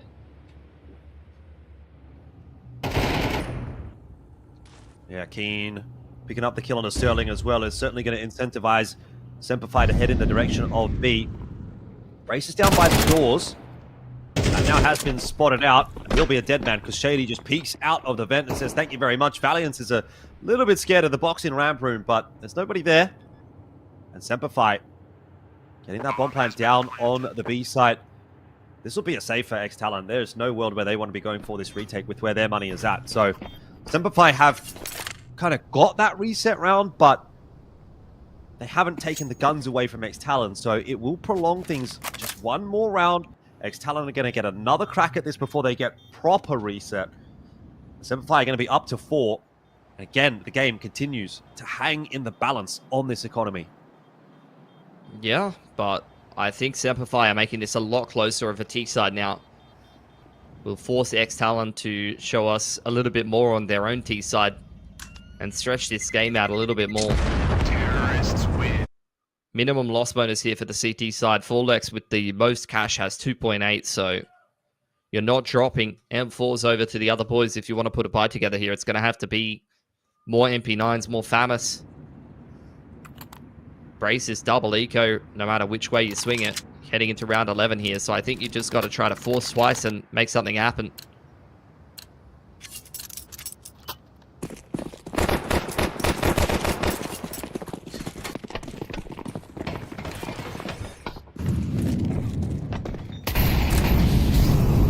We go again, SemperFi leading toward outer another time, and Addict not able to win that duel. Keen has definitely come into his own a little bit later on in the half. A nice shot from Sterling, and he'll double down as Keen sticks around. He was low, the headshot through from the FAMAS is enough. Nade into the smoke will not show some positions on outer, and so Shady will creep through the smoke. Savage has also worked down the men, and two players working their way up secret might actually be in a bit of trouble here. Valiance has got one of them. Not prepared for Forlex there either. Bombs dropped, but does Forlex anticipate Savage behind him? A 1v2 now for Savage needing to be negotiated. This may be where he does his best work. Forlex is aware. He is ready. And then another one. Expecting that push. The pre-fire from Forlex. What is that? I don't know. I don't understand. I don't think there was a step. I don't have no idea. Is there a shadow? I don't know. I have no idea why there might be a shadow that we don't see. So disjointed in this 2-on-1. Well, Brace expected by Savage, and the shots are hit. SemperFi will win the round. That is a huge clutch for SemperFi. Savage picks up a massive one, and he knows it, because the money in the last round and a half is shocking for ex-TALON, and SemperFi, who have been working so hard on this T side, might finally get their reward of an easier round. That's huge impact from Savage. But it's a head-scratching 2-on-1 for ex-TALON. They're just feeding him one-on-ones. And his patience really rewarded there. Another big clutch for Savage. He's had a couple of pretty nice clutches in this qualifier. Sterling wanting to get active on outside. He looks incredibly sharp with the FAMAS in that last round. Does leg one on the cross. SemperFi creeping across into secret. Still a player on silo. That is an MP9 at distance. But Keen will trade one back. Tagged. He was the tagged player. That MP9, but ooh, Shady. A bit of an awkward one for him. Ring doesn't come back on through together though from Forlex and Hazard, and so in the end, SemperFi will recover that little passage of play. Addict is hiding in a smoke at Addict here. And he's hearing some of those steps. This could be a round-winning play from Addict if the smoke fades favorably. There is still a player behind him, but he's not watching Addict. And oh, Addict! Not able to land the headshot that he needed. There's another player there. Brace will get the trade for Shady, but the danger seems to have passed for SemperFi as they're now aware of at least one of these CT players' positions. And it's on to Brace and Forlex once again. They had a 1v2 last round. Now they're in a 2v3. Forlex from upper with an MP9 and 39 HP. I'm not feeling too great about that one. He's got the Deagle out to try to make something happen. No connection there on the Valiance, but does get it on the second attempt. And now Keen is stuck by back then. It's only Savage solo. Flash over the top. There's a smoke on top. The defuse tapped, but it won't matter. Savage will get it done again. Back-to-back clutches for SemperFi, and they go 6-6.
Second half underway now. 6-6 the scoreline for SemperFi after that T side eventually was enough to overcome ex-TALON. I mean, it was a half that was really hanging in the balance for a while there, and it looked like ex-TALON might be able to push it out to 7 or 8 on CT, but SemperFi got that breaking round a couple of times thanks to Savage clutches. And 6 on T feels like just above the par score on Nuke. We'll find out if ex-TALON have got the chops though on this T side to start off with the pistol. Drop down from Silo. Looks like a bit of an Annex split on the cards here for ex-TALON. 1-for-1 inside of Annex. And a goosh on Alistair means that SemperFi are going to be a bit tentative about completing this retake, but they've got a nice lobby flank here. Yeah, quickly with a couple of players as well. And King going to be coming in from Annex, looking dangerous in this map so far as well. Re-aggression into the lobby though, the perfect setup for ex-TALON as they just swarm over with the numbers, and that is a pistol. So there's a very nice pickup for ex-TALON to start this map off on the second half. What they needed. Much more hotly contesting SemperFi here on Nuke today. Maybe 5th time is the charm for ex-TALON. Sick of getting battered and bruised on a map that they're all very familiar with. Full save for SemperFi. So they're going to look to buy M4s and light util in towards round number 15. Which is interesting on Nuke. I mean, it's a map that usually you'll need some pretty solid util to be able to stop minimum protocols. So like if I mean, it's been a long time since I was active, but if I was playing the T side here and I see that they're eco this round, I complete the anti-eco, I'm really thinking about things like lobby rushes or like quicker plays, because you know that it's going to be a lot harder for the CTs to buy things like mollies and the full util to kind of stop some of those quicker set plays. Well, nothing quick about this round, so far at least. But SemperFi making the right read to go down to B site. They've just completely left A open, which, fair enough, you've only got the pistol, so you do have to take a bit of a risk here. It's going to be awkward if ex-TALON just contact their way into B site, and a couple of good USP shots hit the heads. He's down the back. Oh, that could have been the chance, but Sterling luckily watching for it. Does that give the game away though? They're still going to go for it, and USPs doing some damage for sure. You can really feel that if Team would have never get one with that P250 on the wrap in behind, this round would have been very tough for ex-TALON, but in the end, Bomb's going to go up to the A site anyway. So it will be a plan, and it will be a round for ex-TALON, but Valiant's now, his mission is to just try and take this Khalil through to the next round. Ex-TALON on the hunt. Ray's going to lose his life. Yeah, losing 3 guns is more expensive than you would have wanted. Vorlex posted up on the cross will restore some sense of normalcy, but yeah, Brace knife out in hell there. Completely unnecessary. Khalil that is lost. ex-TALON taking way more damage than they would have wanted against a full USP stack. I mean, SemperFi going to be very happy about how that round's gone.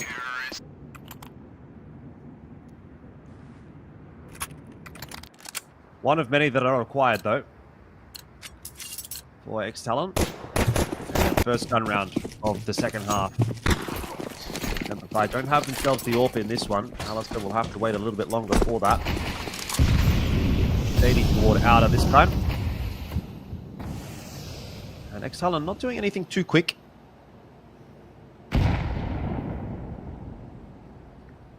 Got Ali already down in secret.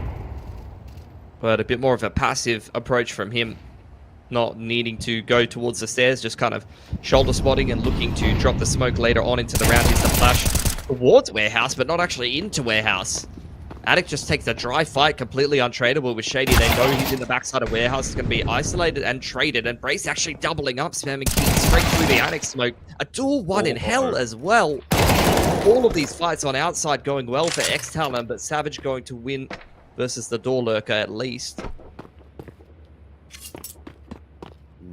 Not an unwinnable round for SemperFi, but quite tough as ex-TALON make the right call to go down to B. Sterling up in heaven, also been spotted out. That's going to make it difficult for Alistair to cross.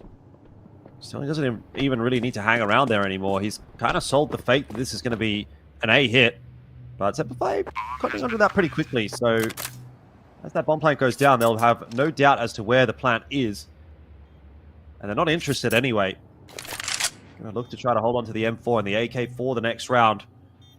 Money's in a bad spot for SemperFi. Rounds are starting to pile up for ex-TALON as well. If they're to win this map, SemperFi, it is going to have to be another real grind. Yep. Which means that they're going to have to show... I mean, whichever team wins is going to have to show a lot of rounds. Go pretty deep in the playbook. Going to have a lot less in the tank to take on FlyQuest later on, who have the benefit of being that team, just coming through the upper bracket and get to kick the feet up and watch exactly what your opponent is going to do, what the tendencies are going to be, which is a big advantage for a team like FlyQuest. It's one of the only teams, I think, in the region that actually has like a dedicated analyst and a coach. They have the coaching staff to really just be digging through some of these games with a fine-tooth comb. Oh, right back into it. SemperFi will be able to force together a buy behind the two-save gun. Alistair on outer. He's been spotted behind that smoke. Attic making no surprise of that fact, but nobody going down as the nade blooms. And ex-TALON getting their way down secret. They have to invest the instant early on in the piece. The tools are fairly light for SemperFi in this round, but they are getting a lot of value out of them. Keen with some great damage from the grenade. Attic and Brace down below half HP. It's a decent start to the round here for SemperFi, but ex-TALON still have 5 forces strong. They're all sitting in secret. The T's just chilling on the stairs. It's like they got trapped in the bloody fire escape right now. Waiting for the Seki to come and let him out. Keen wanting to be the doorman here. Keep them contained as they contact back on into lowers. Molly going to push him off the line back towards windows. Yep. This is all very normal. Everything is going to plan so far. Molly to push Keen back. He's going to change his position up onto the site. Now Shady coming across. Everyone playing this 100% standard so far. And ex-TALON looking to take that space around the bomb site, but they have allowed a rotation in on the timing from SemperFi. They've got to get past 3 players if they want to get into B. That is going to be easier said than done. Keen, though, will go down early. Traded out by Valiant. Shady yet to give away his position and may well deny the plan. He will. He'll get 2 at the door position. The trade doesn't come through, and that is a rough round in the end for ex-TALON. They've just been blasted. A massive pre-rotate from SemperFi. They knew exactly what was going on, and a great flip-out ball to keep the British forced down to B. Yeah, it's just one-dimensional for ex-TALON. They had no pressure around the map. They all just sat in secret for 30 seconds. There's no reason for SemperFi to really do anything else there. Wasn't keeping a close enough eye, but yeah, they had plenty of time to recognize that A, there's no pressure elsewhere, but also B, they could go and look for some info. Money in an awful position now for ex-TALON. Going to try to buy into this one with 3 rifles and a couple of pistols. Forlex is saving here. Don't think he got the memo that this is a force. Well, Brace is going to go some legal as well, so yeah. They're kind of like hedging their bets a little bit here, ex-TALON. We can take 3 guns into this round, and if we lose it, maybe get 2 AKs next round. Sort of have like a 50-50 kind of a buy. Can get a lot done with just 3 AKs, but it does also kind of give the opportunity here for SemperFi to build the money up. Oh, push into radio. Up through elbow, left eye, right eye, goes play and Alistair. Double peek to try and trade, and they'll at least even up the numbers here.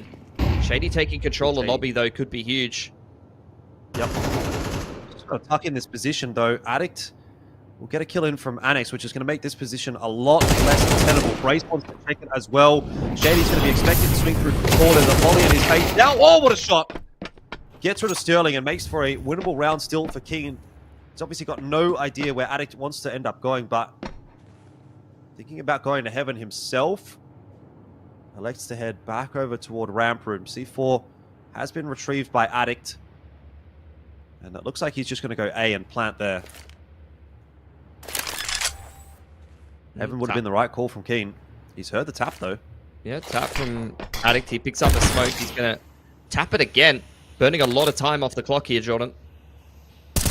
Oh, Keen's seen him. He knows that the bomb hasn't been planted, so he's going to drop in. And Addict will get the plant down, but Keen, good damage already on the fight.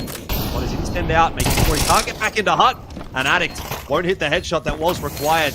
Just so nicely played by Keen. Really unsettling Addict in the 1v1. And SemperFi will win a close round. They get to 8. An expensive round, but again, rounds are the key right now for SemperFi until they can just equalize that number, give themselves a bit of a buffer room, and then they can start to focus on building the money up. See what this buy ends up looking like for ex-TALON as well in this upcoming round, because again, Brace and Forlex were kind of saving a little bit, but I was going to say, like, that's more so looking at round 19 that they would save, and the reason for it would be to, I'd assume, buy some extra util, but then you look at their spending in this round, and they even up the money overall, so I don't understand. Maybe I'm dumb, but, yeah, I probably am. Anyway, we get the, I won't be the one to tell you. Forlex going down early on. Means no lobby pressure here for ex-TALON. They will complete the Great Wall of Smokes outside and go straight down into lower. Keen ready to receive. Keen's heard it. Goes through early on in the piece and a nice spray. 2 kills. And he's just going to back himself, keep on fighting with that deagle in hand, eventually backing away. Sterling has been turned away into the vent. Got himself an next which is not exactly the greatest prize, but the plan is. Gonna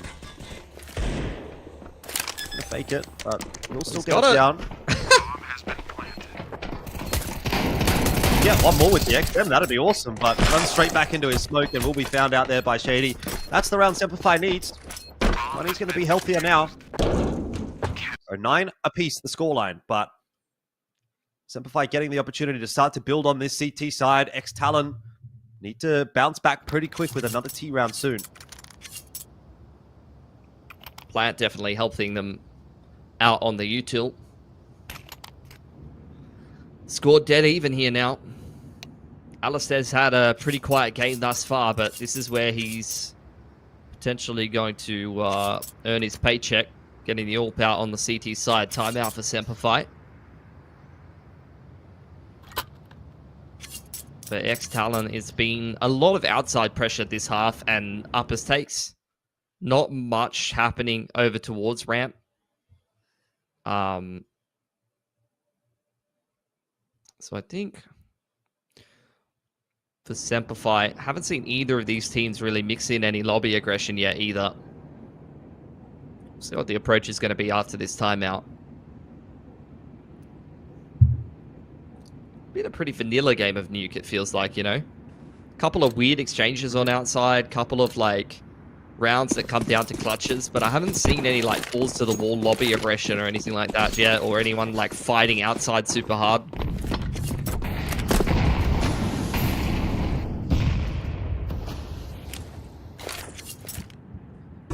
Here's something a bit different. A little bit of aggression into Hut there for Savage. He'll be flashed into lobby. Has a little bit of a look, but it's not anything too overly aggressive. Valiant's go through the smoke into Trophy. That, I think, has been heard by Forlex, but he's... Oh, has he spotted Forlex? No, he hasn't. Forlex was hiding inside that smoke, and 2 openers straight out of the gate for ex-TALON. Yeah. It's going to really give a headache to SemperFi. Forlex has absolutely booked him there. 5 on 3 now. And the aggression after the timeout, when it's your own timeout, is a little played out. Unfortunately, ex-TALON just freeze. They wait for SemperFi to show them what their plan is, and they punish it pretty heavily here. Now they creep back towards outside. Lobby is being cleared by both Ali and Keen. Shady posted up on the cross.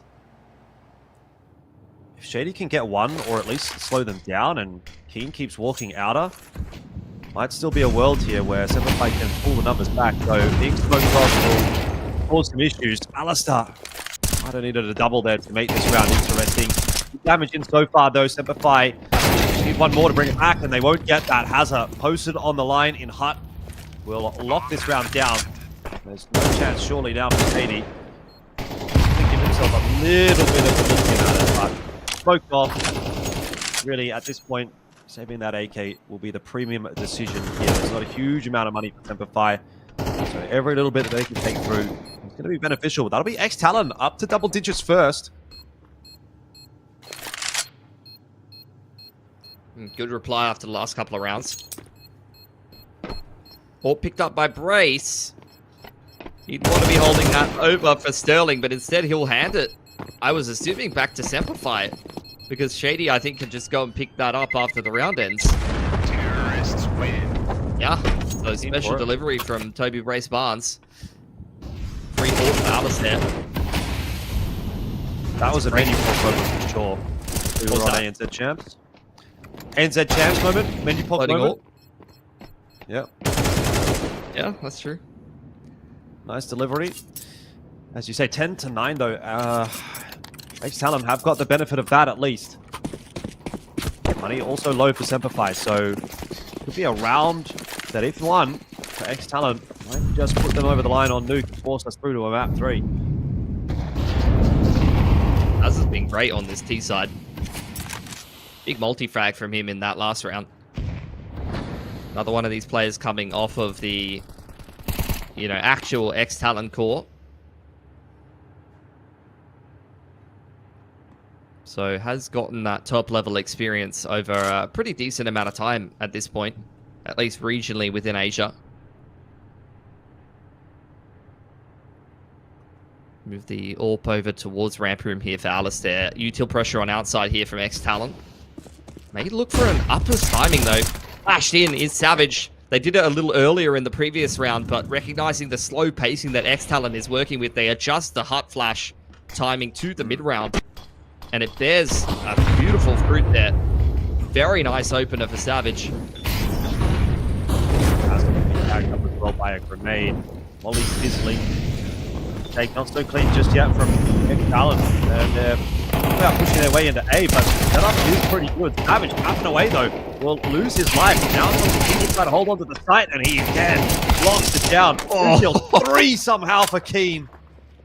The round falls apart for ex-TALON. Adding up from Hut though gets 1 and a bit of damage done onto Ali, but won't find the 2 kills that he needs to bring that round back into 1v1. And ex-TALON are just boltering at the hands of Keen at the moment. It's an unbelievable hold from Keen.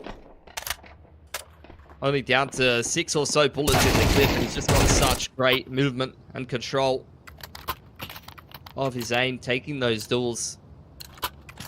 Fantastic mechanics on this man. He is really kind of becoming my favorite player on SemperFi. ex-TALON back down onto the pistols. Hero AK on 4lex. He's had a couple of bigger rounds here for ex-TALON, but most of them have come on the CT side. I'm glad that you're starting to realize how great Keen is. Yeah, I wasn't a Keen enjoyer, fair, but I guess I didn't have a keen enough eye, you know? Maybe.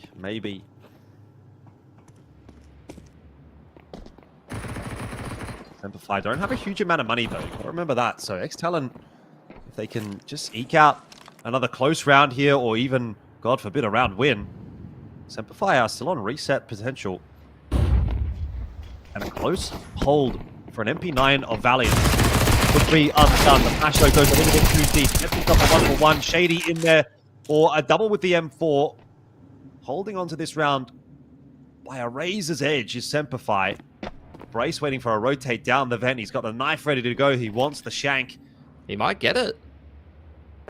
Oh no, he wasn't patient enough, Jordan. Savage was definitely heading in that direction. I know the smoke was fading, but I just love to see him commit to it. Addict with an MP9. Shouldn't be able to get much done here. And through though, he'll get Alistair. No way. And he might get another one here as well. Keen drops, but a good trade from Savage. That said, this is still awkward territory for SemperFi. What did we say? All they need is a close round here, ex-TALON, and they keep SemperFi on reset point. They've achieved that.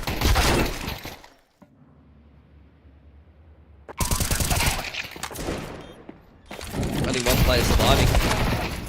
ex-TALON maxing out the loss bonus. Almost so. Orbs out for Sterling. And SemperFi cannot really afford one on their own CT side. They are bankrupted after how that last round went. Which means there's not much room for error on this CT side as we get towards the tail end of this game. Fantastic opportunity for ex-TALON to steal this nuke pick away. They just need to put a couple of good T-side rounds together towards the end of this. It's a patient start to the round. Sterling looking for a pick on outside. Outside wall of smokes have already been invested, but nobody's actually committed into secret here for the T side, and SemperFi know it. Shady playing this forward position, top side of secret. Yeah, this is still so extremely losable for SemperFi.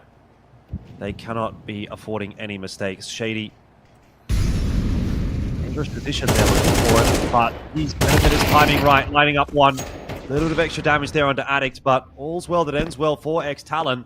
Alice has also been tagged up. Turn our eyes back again toward Keen to watch his hold on lower. As Ali comes across to pick up the warehouse position. Not too much damage being done by that util down lower, but Savage has picked up Forlex on the lurk elsewhere. Is that the bomb? Okay, they've got the bomb. Never mind, I'm misreading the minimap a little bit. Keen's gone down, back to 3-on-3. Valiant unexpected by the door's position. He's just going to have to back it up. SemperFi holding on to the advantage by the barest, thinnest of margins once again. But that might still be enough to get them through to map point. It's got to be a big round from Sterling here. Brace has no HP. Sterling posted up in CT vent with the AWP. Has to be the one to get all of the damage done here for ex-TALON. And they just line up for Alistair. He's found the perfect timing to come in for the secret flank, and that will be 12 for SemperFi. 3 players surviving. Honestly, in that 4-on-4 after they trade down Shady in secret. Forlex needed to get something done on the door lurk, but he has been isolated in lobby and picked off pretty much every round. He was fantastic as an anchor in uppers on the CT side, but on T side, he's kind of been getting exposed a little bit. That's a really nice round to pick up for SemperFi. It just gives them a little bit of breathing room. They can take a breath and relax a tiny bit. Not a lot, because this game is not over. They've got 2 rounds to play with, but 4.6k on Ali and 2 rounds buffer is going to give them 2 gun rounds to try to close this out. This one, and maybe one more. Rounds together a buy based on what they would say in the eventuality that they do lose. Shady is going to sort of allow a timing here into Annex, and that is Savage losing out as a result. Shady's got 3. What? He's got a 3-man spray down out of nowhere. Just pulls it out of his hat, and that might be curtains for ex-TALON, a 2v3. Wrapping around the back, he does lose his life to Forlex, but he's done a heck of a lot of damage. And Ali will get himself a trade. Has the splash spotted as well there by Ali, so he knows the position of this last remaining ex-TALON player. And SemperFi, they want to book themselves into a slot in that grand final. Ali just shouldering the corner, trying to keep Hazza busy. The drop surely would have been heard there by Valiance. And Ali and Valiance will set themselves up together for success here as they look to clear outer. Hazza's creeping his way forward. Valiance might have missed the trick here in Annex. Hazza's been able to cross, and he knows exactly where Ali is. Locked in on the line. The AWP shot won't hit, and 12-11 ex-TALON take us one step closer to OT, and there is no saved guns for SemperFi. So that conversation around maybe another gun round here for SemperFi, not quite there. The money, they're going to get 1 or 2 decent guns, but that is about it. Yeah, this could definitely be OT now. And that is, I think, the 3rd or the 4th, like, man advantage XVX that SemperFi have thrown in the bin this game. And they're getting punished against ex-TALON. You cannot be making those kind of mistakes if you want to be taking on FlyQuest in the grand final.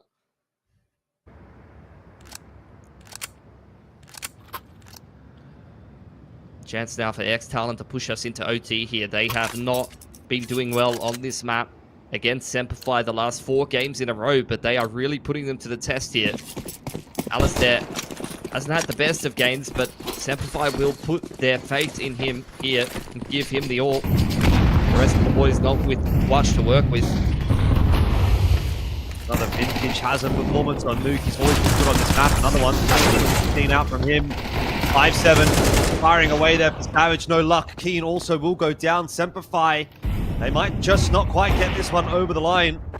Valiant's dropping as well, and that AWP from Alistair having no impact. It's been allowed. It's been straight up a hit. Molly will fizzle himself up into heaven and get some damage in onto Hazard. Ramming through the box again. Won't connect the shots. Hazard surviving. And I think ex-TALON surviving as well. It is down to just Shady. He pulled up a bit of a miracle spray in the last round. He's going to go for the AWP. There's another AWP. I mean, what do you do from a position like this? He's just got to go quickly, and I mean, there's no time. It's impossible. It's done. It's overtime. Ex-TALON hold on long enough on the T side of Nuke. Interesting call. Toby Brace Barnes, though, pretty happy with himself. There's a lot of typing going on in the chat right now for ex-TALON. Some smiles on their faces. Still a little bit of nervousness being sensed right here, though. But this is a better performance than we've seen from them on this map against SemperFi in a good deal of games. Surprised they actually went for the SMG. They went for the uppers hit into like SMG pistol armor buy. I was just very confident that that uppers hit was going to work out. But I find running through the hut and the squeaky chokes against that kind of buy a little bit sus. But they just did it with so much confidence and some great util that it worked out well for them. Close wall of smokes this time for ex-TALON. First time we've seen them do that in a while, and there's a lot of players committed on outside here for the T's. Yeah, straight down the vent again for Keen. He's been spending most of his time defending lower. Shady going to get the freebie onto Addict. No one else is going to be walking through that smoke, so he'll just take it. But Hazard, good for the trade as Shady starts to activate out of the warehouse. No flash for Savage this time into lobby.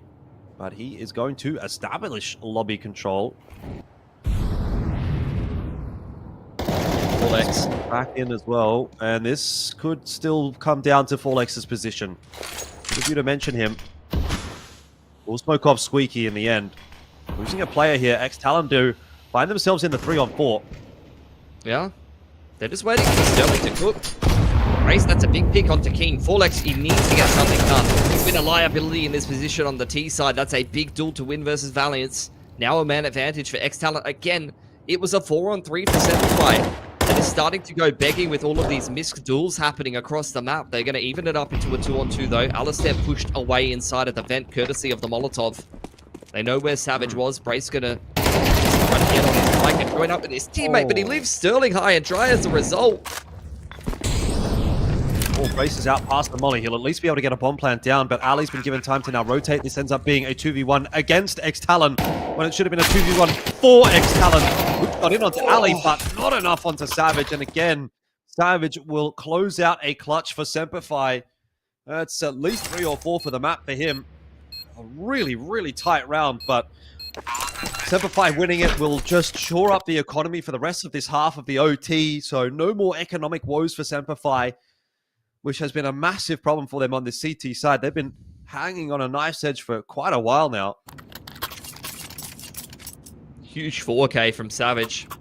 I think that's like his 3rd or his 4th clutch this game. Mm-hmm. ex-TALON back onto their T-side grind.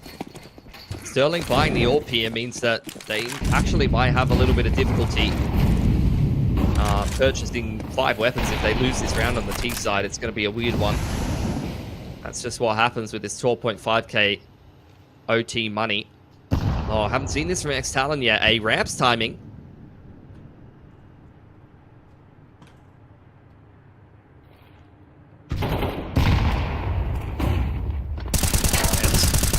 This position does well for 1 and expecting more. He's going to try and get away. It looks like he will. Helped out by Ali, who's got 2. Sterling missed his shot, and Alistair punishes. SemperFi are going to 14. And ex-TALON, having done all the work to try to get this through to OT, may still not be rewarded. Alistair's firing up. Bit of quiet game from him, but that's a huge round to come online.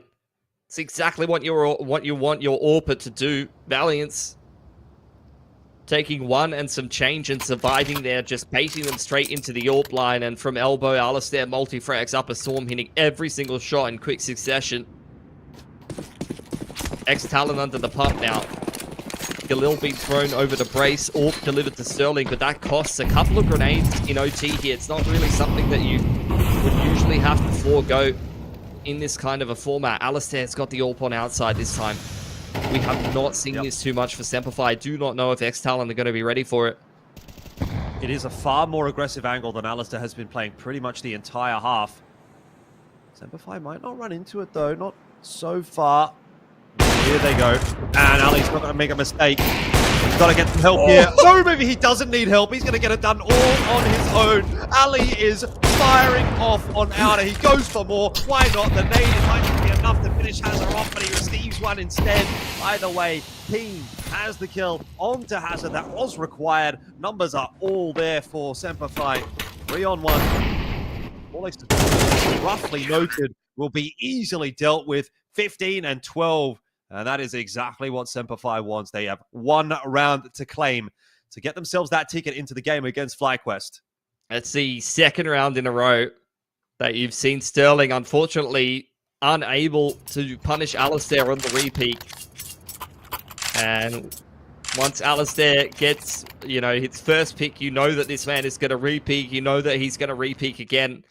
If you do not stop him, he will just keep shooting people in the face with the AWP until there's no one left to shoot. Yeah. That is why Alistair is one of the most enjoyable players to watch. When he's on, the style that he has is extremely fun.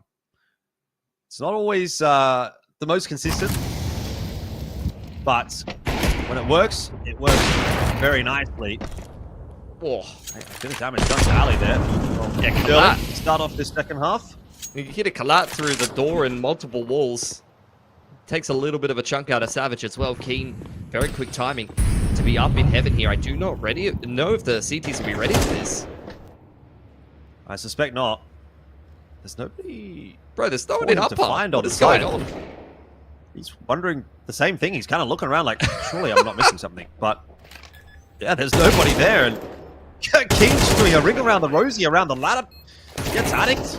I mean, this round is lost. The map is gone. ex-TALON. They had nobody on the A site, and SemperFi will say thank you very much. Stamp on the letter. Line sealed and delivered. They are going through to the grand final, and they make it look easy in the overtime. Yeah, had to work for that one.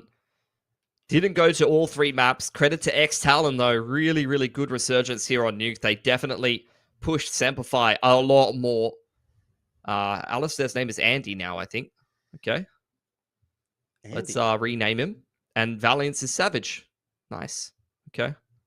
But end of the day, really, really big Savage. Game. What's that? Kingfisher's Savage. Kingfisher is Savage? Valiance is Savage. Kingfisher Savage, and Savage is Savage. Everyone is Savage. Everyone is Savage. I mean, that was a bit savage. That was kind of savage to let ex-TALON push it all the way through to OT, only to say, nah, bro. Nah, little bro. Sit down. We're going to take all four, and we're going to go for that rematch against FlyQuest. But honestly, look, I'm happy. It was a really good game. ex-TALON, commiserations, obviously. It's tough to come that close in both of the maps. They would have felt like a round or two difference on either side might have really been enough to get them the 2-0. But at the end of the day, SemperFi are going to get themselves that dub. I think they're the deserving team to go through to the grand final. I think this is the best grand final that we're going to get out of the Oceanic region. So I'm happy with the result, and I'm looking forward to seeing what SemperFi is going to be able to do against FlyQuest. Yeah, same for me. I think ex-TALON, pretty decent lower bracket final from them there. They definitely could have won it if they'd just been a little bit more consistent in some certain situations. I think a few things to tighten up, though, for SemperFi. There were a lot of man advantage situations where there was some missed decision-making. Some of the boys kind of running all over the map willy-nilly and getting punished for that. That's not something that you're going to be able to pull off against FlyQuest. You're going to be heavily punished for those kind of mistakes. So, look, we'll see. They've had to play their way through a best of three. At least it's only taken them 2 maps to get across the line, but they have had to exert themselves a little bit here, SemperFi. So, going to need to, pull through in towards the grand final, kind of rally the energy, maybe get some light food in or something like that, because I don't think SemperFi will be 2-0ing if they're going to cause an upset today. So I would imagine they're going to have to pull 3 maps together if they're going to try to make something happen here. For sure, for sure. But in saying that, it's kind of the perfect time to be playing Counter-Strike right now in ANZ. We've just hit 2:30 p.m. For most of these players. You know, you've started the day at 12 o'clock. You're not feeling tired just yet. You've been able to sleep in a little bit. You've probably had a bit of food before the game started. I think SemperFi are going to be feeling great. I'm feeling great. It's a beautiful afternoon for some Counter-Strike. I'm looking forward to this FlyQuest and SemperFi Grand Final to decide who will go through to the Blast TV Austin Major. Not sure how long away that is actually going to end up being, whether SemperFi is going to get a little bit of an extra break here because they'd have to play back-to-back, or if we're going to jump right into it as soon as possible. But hopefully we'll be back in about 30 minutes or so minimum and jumping into that grand final. So don't go too far away. We'll be locking ourselves in for a big grand final here between SemperFi and FlyQuest right after this break.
Yeah.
Yo, what is up? Welcome back on in. It is time for the grand final of the Oceania MRQ. It is, of course, the Blast TV Awesome Major Qualifier presented by Esports Network. My name is Elfish Guy. This is Pilski. We are two Oceania lads really quite hyped and ready for this grand final. We've already seen FlyQuest play against SemperFi once in this qual.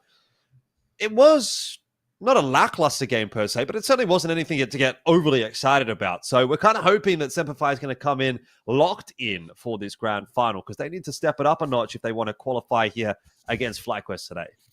Yeah, definitely. I mean, ex-TALON pushing them a little bit in that lower bracket series, so they've had to exert themselves a little bit, but still only early in the day here, and they did only have to play 2 maps of CS, so a best of 3 in front of them if they want to try to cause an upset. But as for FlyQuest, they're going to be feeling very confident. They have been domestically dominant, to say the least, in the last 5 years. The core of this team, and maybe even more than 5 years, the core of this team just wins absolutely everything in this region. So the expectation should be the exact same here today. The reason why we're so excited, though, is because this whole SemperFi roster has been built basically to try and beat FlyQuest. And look, so far in this qualifier, I don't know if they've shown that they're going to bring good enough form to be able to do that today, but I'm hoping for a bloody good game nonetheless. Yeah, most definitely. I think, look, first matchup between these two teams that we did get to see, it was the first time they'd played against each other in this competition, but also in general, FlyQuest haven't been playing a lot of domestic stuff, so they haven't actually run into SemperFi a whole lot. 13-10 on Inferno. Fairly close win, actually, in the end there for FlyQuest, but pulled it over the line. And then map 2 was a bit of a non-factor. If you remember, Ancient quite one-sided for FlyQuest. So we'll just talk about the video quickly. I don't know if we've got the graphic, but I mean, either way, worth touching on it at this point in time. The video finished up a little bit. FlyQuest are still going to go in on towards Ancient. As you can see, we've got a graphic, so that's nice. Mirage there for SemperFi is the choice this time around. They actually opted to ban out Ancient, which was their pick in the last series. So they weren't too keen on that Ancient performance. Don't want to be seeing that one again. Anubis, the remainder in the previous series, also getting banned out here by FlyQuest. Things have changed up a little bit with this veto, and we're going to get to Dust 2 as a decider if it is required. Now, my gut feeling is that it probably won't be required. FlyQuest have looked pretty unstoppable in this qualifier in the matches that they have played so far. They've got themselves a solid win 2-0 over Rooster on the first day. They beat SemperFi 2-0 pretty comfortably yesterday. So far, haven't dropped a map. Any questions around, FlyQuest with the change coming in, with Netic, how's he going to integrate into the roster? Are they going to be good enough to win domestically still? This and that. They've dropped pretty dramatically in the VRS, blah, blah, blah, blah, blah. I mean, end of the day, FlyQuest are just coming back and again reminding us why they don't play domestic competition that often. It's because they are just better. And today, they're likely to prove it to us again unless SemperFi even hit another level. I think that game against ex-TALON was a really nice game from SemperFi. I have nothing bad to say about it, but they still need to hit another level if they want to beat FlyQuest today. Yeah, I'd agree with that. I think the Mirage going into the veto is a pretty interesting one. It's a map that I don't think we've even seen FlyQuest play since last year. They have not played Mirage for ages, at least as far as I can tell. So SemperFi may be banking on the fact that they are not feeling match fit on that. FlyQuest also changing up. They did have in both vetoes the choice of the last map, and they've changed the last map choice to Dust 2. Maybe looking to mess with SemperFi's prep a little bit, maybe even watching SemperFi's games on Dust 2 in the recent game that they've had to play today, as well as over the course of this qualifier, and spotting a couple of weaknesses that they can potentially exploit, or maybe just feeling that if ex-TALON can play them close on that map, that particularly their CT side might be a little bit susceptible, and they might feel confident as a third map decider on that. Yeah. Either way, I'm happy that we've got these two teams into the grand final. I think these are the two best representatives possible from Oceania. You can kind of see as well that the investment that is being put into these two teams from their respective orgs is paying off in a sense. FlyQuest, obviously, the biggest name. They've been around for a very, very long time. That's an international org as well. With all of the best players, they should be in this qualifier. They should be winning this qualifier, and they should be doing it easily. That is the expectation for a team like FlyQuest. And then on the other side of the coin, SemperFi, if you're going to put all of that investment into this team, bring a couple of international players over to ANZ to play in this Oceania region, you at the very least want to be making it to the top 2. I don't think you can really expect to beat FlyQuest at this stage, but just making it to this point at least shows that there is something that's going on with this project that is being put to work, right? There's some positives to take away. It's just a question of expectations versus reality, and always going to be tough for any team to be overcoming someone that has got like such a head start in the same way that FlyQuest do. But can't necessarily be mad with what SemperFi have been able to bring to the table in this qualifier, and most recently within the Oceanic region. They won defrag recently. That's what got them all the VRS points and actually got them up above FlyQuest on the VRS ranking. That may change, though, after this qualifier, which will be, I think, a welcome sight for FlyQuest. We talked about that on day one as well, that they probably need to get through this qualifier relatively cleanly, build up some VRS points again, because they dropped down to like 50th in the world, which is just the lowest that I ever seen this core probably since they started playing internationally way back when in Greyhound. And so a bit of a rude awakening for FlyQuest. Some of those international results not going so well. They lose all the points from the Challenger event in Atlanta that they were able to win just prior to Alistair's departure from the team. So those points are eventually gone. And that was, I think, what was largely kind of keeping them inside the top 30. So now it's time to kind of come back to the domestic competition, rebuild those VRS points up, focus in on what's going to happen at the major, and see if they can hit the second half of the year running nicely.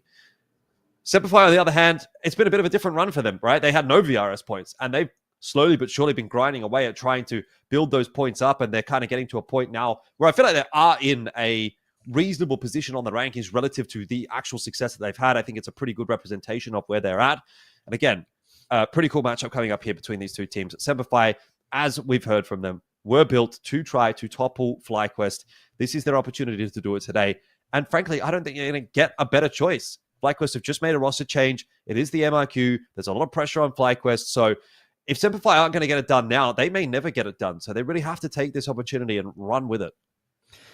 Yeah, I'd agree with that to some extent. I think there's still some developing needed to do for SemperFi if this roster does indeed stay together. I think to some degree as well, you might hope that in the future, FlyQuest is able to move up the rankings enough and have some international success to where you, if you are the best team inside Oceania, you might not have to play them head-to-head to every single international qualification or every major qualification, which is kind of what we're seeing over in the West Asia and Mongolian qualifier we've got coming up later. You don't have to be Mongols to make it to the major. You may even see a good enough performance in the VRS to have multiple spots go to Oceania. I might be, smoking the pipe a little bit saying that, but at the end of the day, it's a big hope. So I think end of the day, for SemperFi, it's a good opportunity for them to try to beat FlyQuest, but FlyQuest really did kind of dispatch them pretty cleanly in that series. I don't think that their odds are particularly good in this final. I think FlyQuest have not looked susceptible in this qualifier the same way that they have in some other qualifiers. There's been some other qualifiers in the past where I've thought this roster has not even really been in that great form and that they might be susceptible to an upset and then they end up winning. But I don't really get the sense from that today. Like, particularly, I think having, Inns had a really good map, but I think having Regali and Netic in your lineup at the moment is just like, it's like free farm inside of Oceania because these guys frag so hard. Like, Regali is kind of owning with the AWP. He had some big impact rounds even on the rifle as well. And Netic just farms Oceania. That's just what this man do. Like, he's been doing that for so many years. And now that he's on FlyQuest as well, I think that they could just win these qualifiers on an individual basis. They've just got so much talent that at this level are just a cut above everybody else. And you can see it from not only like the multi-frags and the impact plays and some of the firepower itself, but even the small ways that they do things in terms of the mechanics, like the way that they jiggle angles so well in a lot of different situations. You just don't bloody see that from the majority of other teams. You only see it from certain players on other teams that have actual like the mechanical chops to be able to, pull off those kind of things. So I'm just really not getting the sense that there's a weak link for FlyQuest at the moment. Even bloody Liaz is running around like a madman having ridiculous rounds. So yeah, SemperFi have got cut out for them today. Yeah, I think just to reiterate that one quickly as we do jump into the game, FlyQuest have the top 4 rated players in the event so far. Inns, Regali, Vexite, and Netic, 1, 2, 3, 4.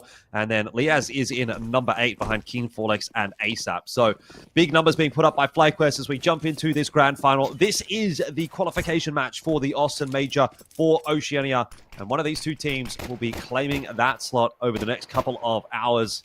All eyes turned toward FlyQuest, of course, as the massive favorite for this matchup, but SemperFi hoping to play spoiler once again.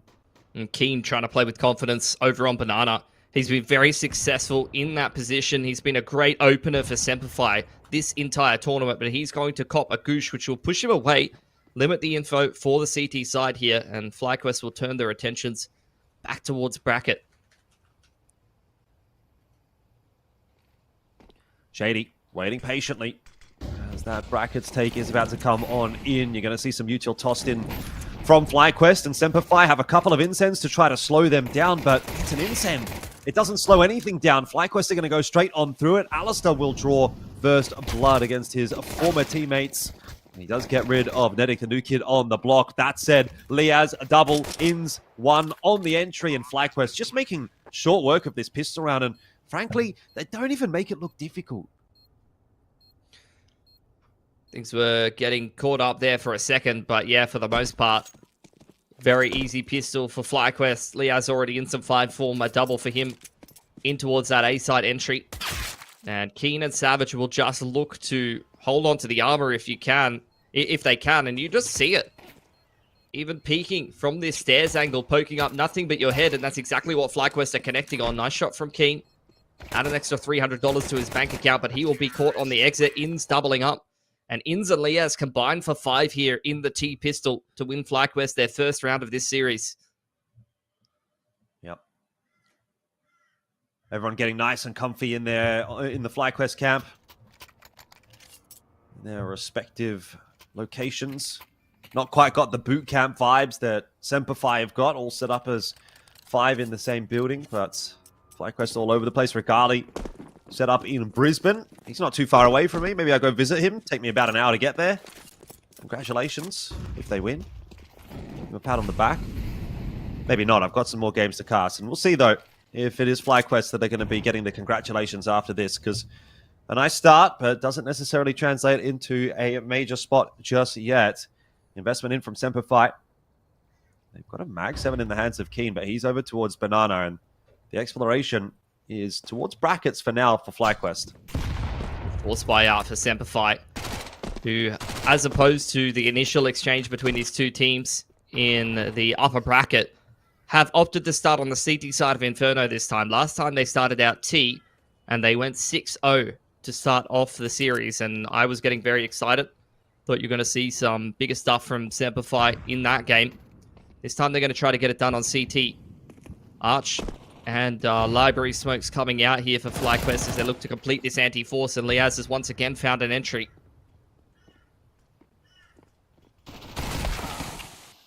Savage does pull one back, and there are a few players still on this bomb site for SemperFi, so they may still yet make this one interesting. Util getting dumped now by FlyQuest as they methodically look to make the entry happen on the site, and neither Alistair nor Shady able to get a kill in that crossfire is not a great sign. FlyQuest going to go on to win this round. They do lose 2 guns in doing so, but it's not a massive concern at all on the T side, and FlyQuest are progressing quite easily through this game so far. Another A site after plant there for FlyQuest. Already conditioning the respect on this A side of the map. Not having too many issues actually breaking these pit site crossfires. They've been dismantling them quite nicely. I think Liaz picks his timing very well to be able to poke out Carps as that Carps lurker. If you do let the CTs have control of balcony or carpets while you're trying to scale up dig or even wrap around jungle side, that player can actually give you a lot of problems. So that's a pretty important kill to get to just help smooth out the rest of the A hit a lot of the time.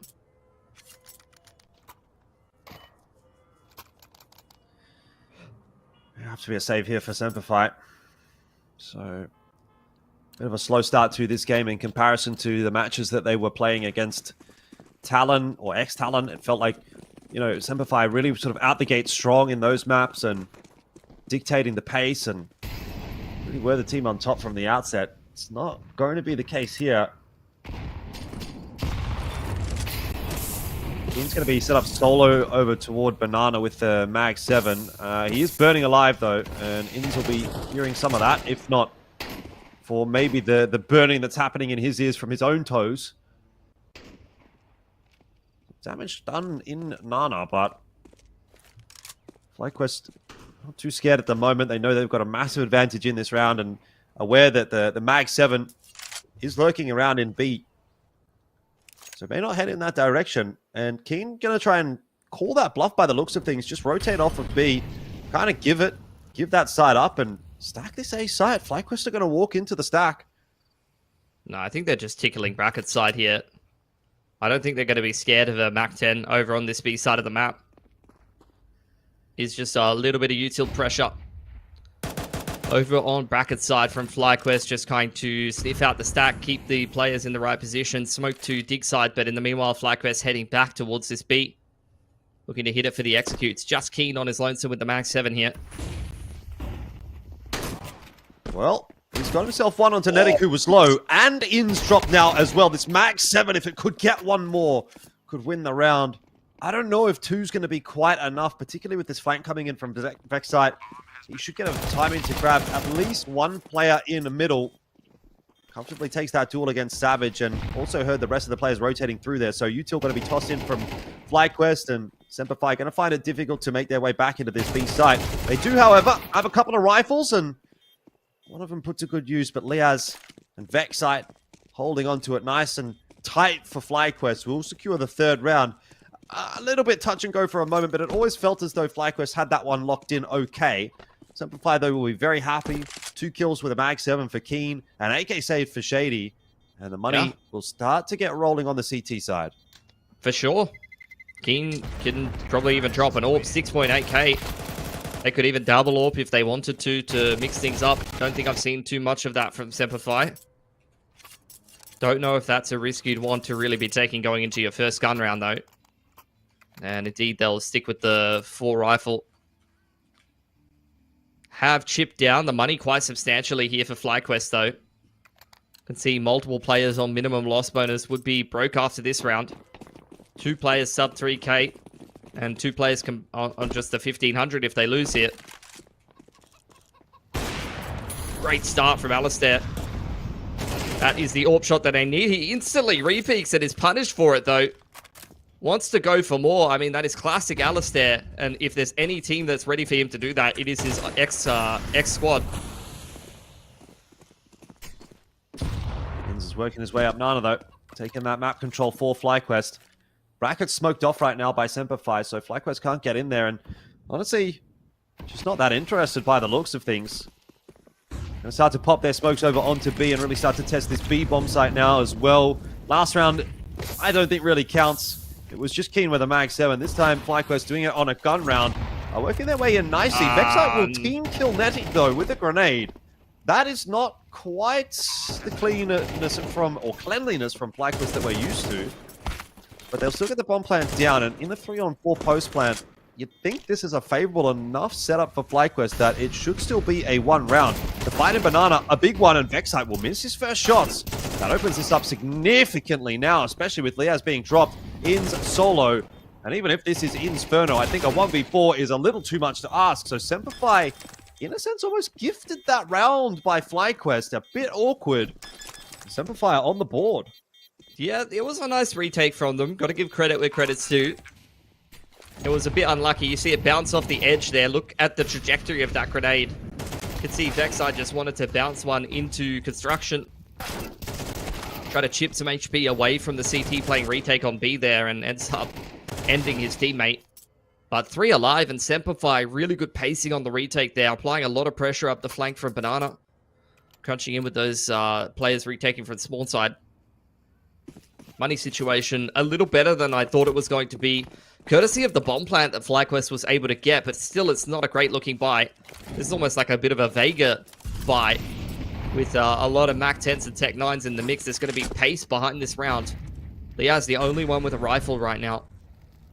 Info denial smoke over on log side from FlyQuest, but SemperFi are nonetheless still poking into Banana, having a little bit of a look around. FlyQuest almost certainly will look for some kind of A-site timing here. Valiant's on the jiggle. He's spotted out Nedic. Buy indeed is not fantastic for FlyQuest, but it is definitely workable. Close the distance with the Tech 9s, with the Mac 10s. They can still make something happen. Nade stack onto Shady will certainly help out, but Valiant's doing a good job of still locking in that balcony pit position. Liaz needs to get some work done with that AK and is so far, though he'll drop and ins for the trade. 1-4-1 is not enough. It's Savage and Keen. And ins with a Mac 10 from Pit. Not really liable to clutch this one out. This is looking like a pretty doomed round for him. Stuck inside of a smoke with inferior weaponry, half HP. He's dumping util as best as he can to try and provide some kind of opening, but now there's a flash that'll land in his face, and Savage gets up nice and close. Like, this is an angle that you're never going to check as ins. So this round is so over. Wow. SemperFi putting the CT side together, one piece at a time. I love that from SemperFi. Just not really showing ins any respect there. They just walk up on him and kill him. They're not going to let him play the angles. This is how he wins clutches every day of the week, but they just take matters into their own hands. Creep up on close on the pit wall there and up over the top from Graveyard, and they double peek him. That shows some degree of confidence for SemperFi. After an 0-3 start here, during which they chip a lot away at FlyQuest's economy. They win 2 gun rounds back-to-back to be able to break the money. Now pace towards Banana. Keen on the defense. He's been very solid over towards B, and both him and Savage will combine for all 5. Very quick anti-eco. And SemperFi don't lose a singular gun. Yeah, looking good now, SemperFi. Starting to get the ball rolling. Might have been a slow start to this map, just sort of recovering, coming back in from the series earlier on. You have a bit of a break. Come into the second series a little bit lethargic, a little bit slow. But 6 rounds deep now. SemperFi definitely in this contest. Money, as you've said, has built up nicely. We've got the AWP in the hands of Alistar. Full util across the board.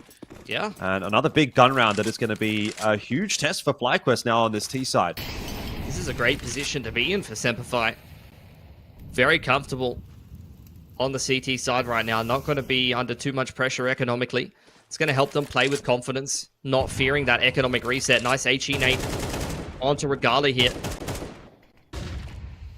Flash up onto Bracket. A lot of smokes in play here from the CTs, particularly over towards the A side of the map, trying to slow down FlyQuest on their default. Here's the banana take. Nedic forced into an awkward position, stuck in between both of the Molotovs. Savage finally cleans him up. But a 1-for-1 is not too bad for FlyQuest there.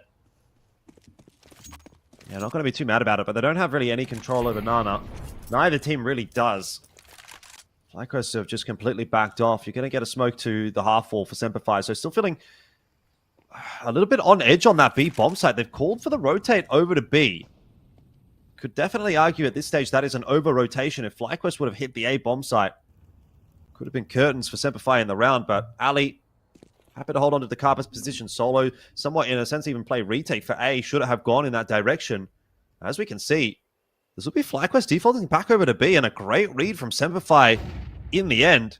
When the chips are down, they've got 3 players over towards B right now. This is going to be a tough nut to crack for FlyQuest, and SemperFi will look to close it down once again. Shady dug out. Savage gets one, and Valiant's another. The fact that Savage is still alive in the backside is causing problems, but Regali, solid on the rifle, will get the job done, leaving Alistar solo. And despite a good read from SemperFi, they just don't trade effectively enough on that A bomb site to give themselves the advantage in this round. And frankly, I don't think Alistar gets this one done. I don't even know if he wants to go for it. May just play the exits here. A lot of time ticked off the clock. 20 seconds. Has picked up a kit. But yeah, he really just seems like he is trying to take the extra guns out of FlyQuest's hand. You can see how broke the T-side economy is right now. One caught on the exit. Not many bullets left in the clip here. He might actually try to go for the Ninja, expecting Vexite to go and hunt for him. So I didn't mind the attempt from Alistair there. Vexite may go down to the bomb as well. That is well worth Alistair's investment of his life to take every single gun away from the T-side there. But still, SemperFi going to feel a little hard done by. They had a great setup to defend that B hit, but they just weren't able to get it done. This kill super important there from Regali. Yep.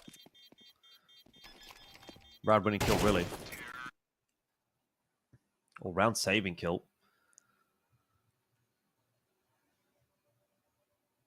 But still hanging in the balance this half. Obviously, SemperFi with plenty of cash, they can buy back into it. Pretty solid buy as well. And as you highlighted, FlyQuest didn't exactly have oodles of cash after that round. So we're down to a Mac 10 for a couple of players, a Khalil in there as well for Ins and Vexide, and Regali, the only player that's got an AK. So SemperFi actually have a bit of a stronger looking buy, which is not normally what you'd see from a round like that one where everyone dies. Carpet's aggression now. Alistair mixing up his angle of approach. Vexide's found a pick over on the B side of the map, and that is going to force away Alistair. Actually, it was a pick in Boiler side. He was trying to exit Carpets in time. Shady's the only one left alive on this A site, and they're closing in all around him. FlyQuest fold this A site again, and instantly SemperFi are forced to save.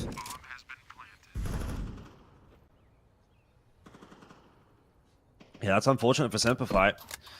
Big swing round picked up by FlyQuest without too much difficulty at all. Yeah. This HUD makes it impossible to tell where people die sometimes. Like, I'm used to the X's, so like as soon as someone dies, my eyes go straight to the minimap, and I'm like, I can't see where you've died. Yeah. That would be a helpful addition. Well, there are very faded player numbers. I don't know if you can see that on your screen, but I can see that on mine. Could be a contrast thing.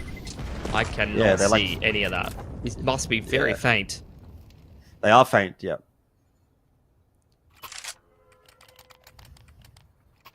But they are there, I assure you. It's just like a faded circle. It's not an X. Okay.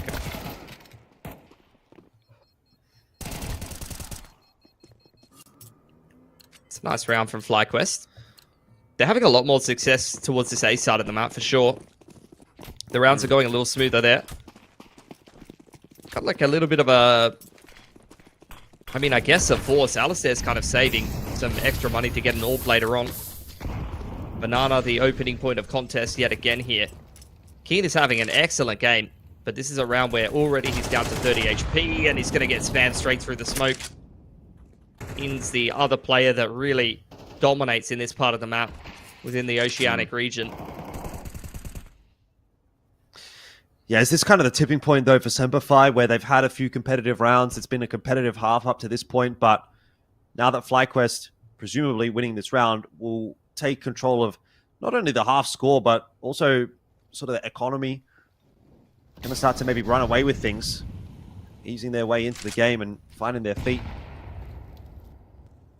SemperFi need to pull out a bit of magic.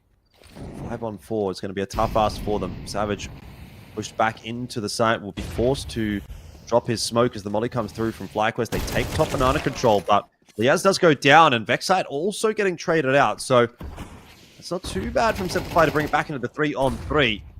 See what kind of work Savage can get up to here on the site, trying to hold on into it. Nedic gives up his life to try to get the team into the site, but it is down to just Regali now, and he'll walk through the smoke and catch Alistair off guard.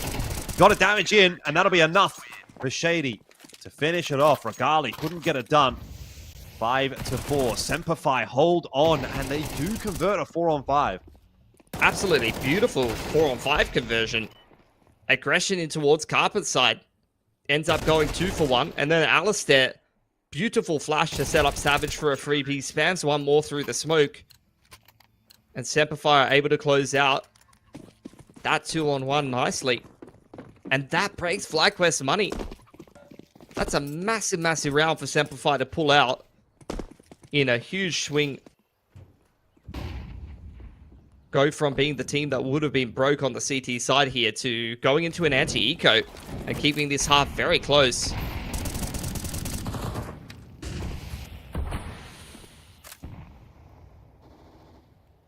Yeah, FlyQuest going to be doing it tough in this round.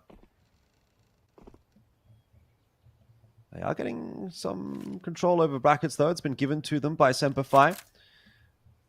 Liaz keen to set himself up in carpets. Vexite walking out Diggity. Will be spotted out by Alistair. Valiant's going to come across and pick up that line as well. And it's looking pretty clean so far from SemperFi, though Liaz and Regali popping off with a killer piece, and all of a sudden it breaks open for a second. Still locked down. Nice and tight.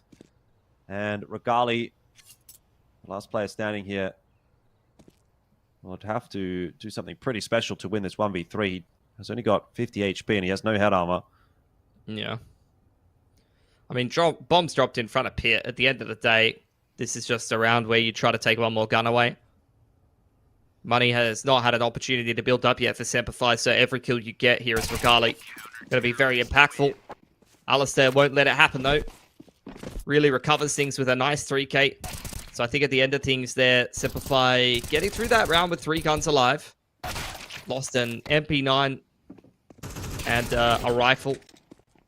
Not the worst outcome anti-eco. 2 more rounds left to play in this half here.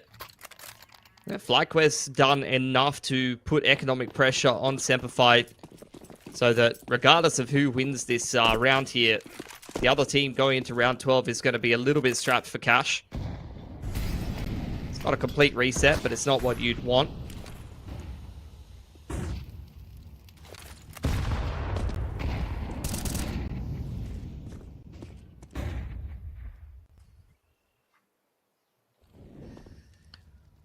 Well, the half is really still hanging in the balance, isn't it? 5-5. It's been very tight. Feels like we're just easing our way into this series as well. This could end up being a fairly long one. Both FlyQuest and SemperFi prepared for the long haul, I'd imagine. Nade over to the top of Banana. Cause a little bit of damage, but FlyQuest, again, more interested in the push into brackets. Meanwhile, SemperFi are getting a little bit busy toward the bottom of Banana. There is a player watching for it, so Team might have needed to bide his timing a little better than that, but he's good enough to win the duel anyway. So even if it is a quote-unquote mistake to push, he makes it work anyway. He's just so sharp. It's an instant one-tap onto Netic. Into the A site now. Crossfire between Valiance and the player on site box. It's Shady, who's cleaned out well by Ins. FlyQuest just continue to fold this A site. The trays are way too clean. And SemperFi, I don't know if you can attempt this retake. You cannot afford to replace these M4s. I think if you double save here, the round 12 buy is going to look miles better than it would otherwise. Yep. They will come to the same conclusion. And they're going to seek to play 4-6. Which does give FlyQuest a bit of an opening to come away from this half with a little bit of an advantage if they can grab 7. Once again, though, Inferno looking like a pretty tight map between these two teams, and it was a closer one in their last matchup as well. 13-10, the victory there for FlyQuest. I'll remind you, it was actually a 7-5 start for SemperFi on the T side in their first meeting. So FlyQuest actually got 8 on T in the second half to pull the game back in their favor. They're not quite going to meet that number this time around. It's been a little bit of a better CT half from SemperFi than what we saw last time. And FlyQuest will need more than 5 on CT. Maybe dramatically more than 5 if they can't pick this round up. So, make no mistake, this game is extremely close at the moment.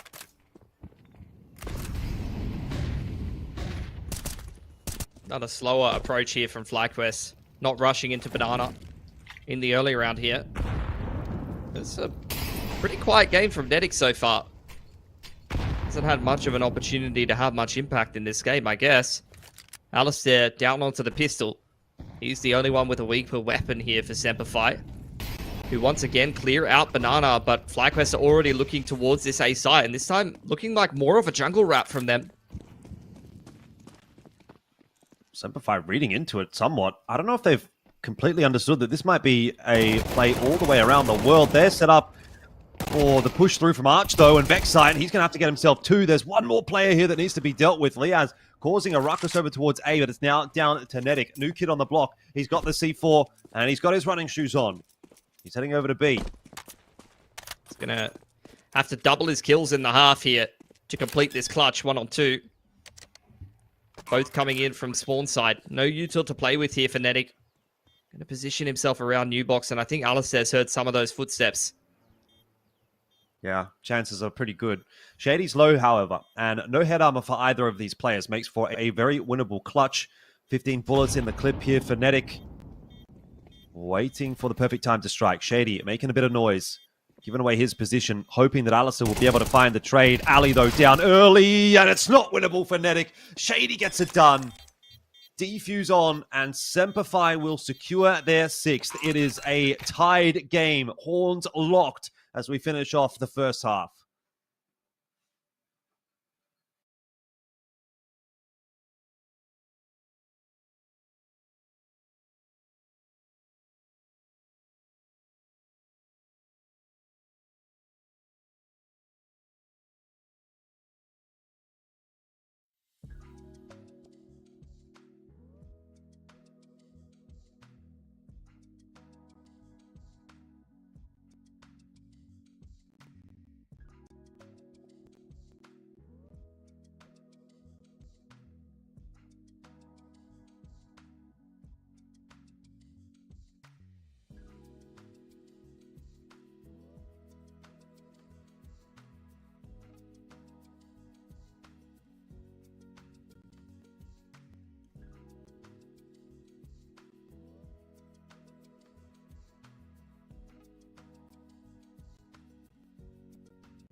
Back again into the second half, and the scores are locked. The game is as close as it could possibly be. SemperFi locking horns with FlyQuest and trying to force the upset today. FlyQuest maybe not quite up to their usual standard. A little bit of a slower start to the map, I would say, from them. But 6-6 means either team could still get this one over the line. Pistol round in the second half about to ensue, and a big one on offer for either FlyQuest or SemperFi. Execute coming in for SemperFi on this A site. Looking to crack it open as well as FlyQuest did on their T side. Regali under a lot of pressure.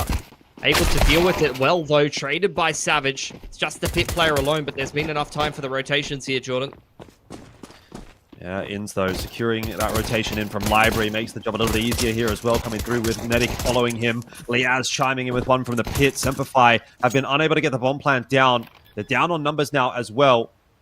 And the position of Keen known. He's only got a P250. He gets aggressive. That's actually quite well done. Just getting one before falling might still make it possible for Savage in the one-on-one. He got a couple of these over the line against ex-TALON, and now he's trying to do it up against Bextite. Won't be possible this time. And it is FlyQuest that will take a close pistol, but a win is a win, and they'll take it. Yeah, then now you go again in the current meta. A lot of kills going the way of SemperFi and the bomb plant, so we'll definitely be seeing the round 2 force out from them to try to keep the pressure on. Try and push FlyQuest onto the hard reset early on here. And front run the T-half the way that they did in the upper bracket between these two teams. They were up, what, 6-0 at the start of things.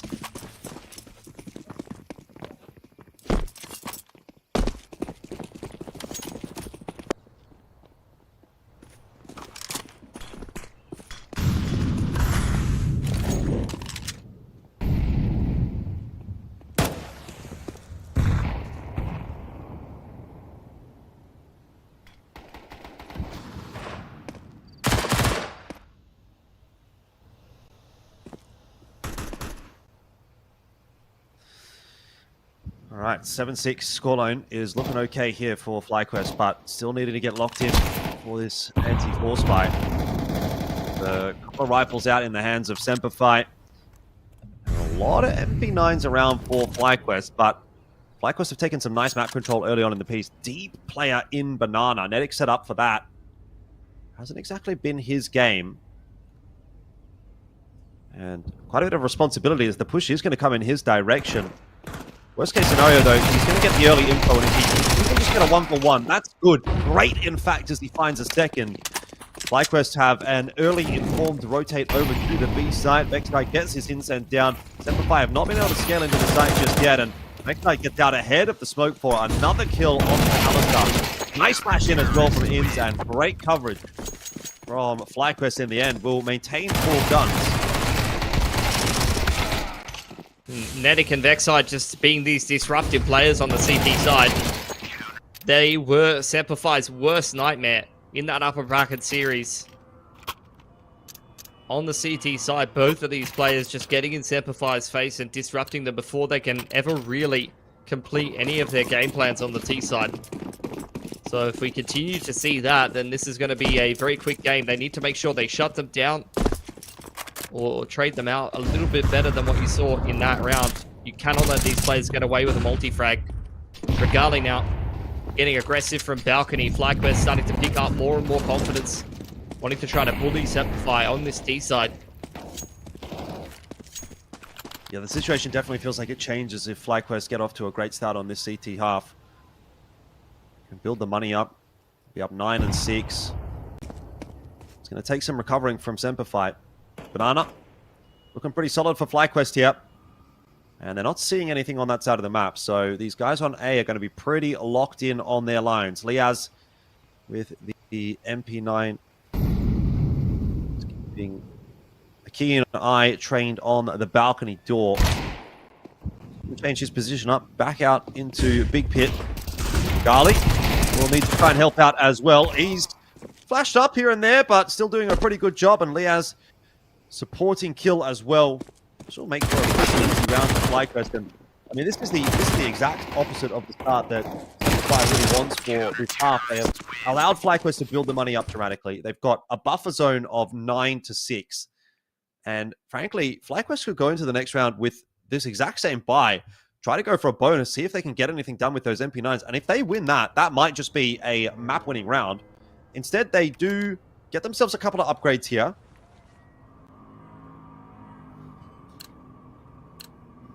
A little bit of loss bonus built up. Actually, max loss bonus built up for SemperFi on this T side now. So plenty of opportunities to try to chip in good rounds. Orbs out for both sides. Regali spotting Alice there, peeking very wide down middle. Just going to try to flash him off the line. Netic ready to set up Bextite. with the Coffin's flash. SemperFi try to go and start to contest Banana a little bit more heavily. Smoke over onto jungle side. Regali will blow that open. You also get an HE to try to disrupt towards top side of Banana, but SemperFi are making headway nonetheless.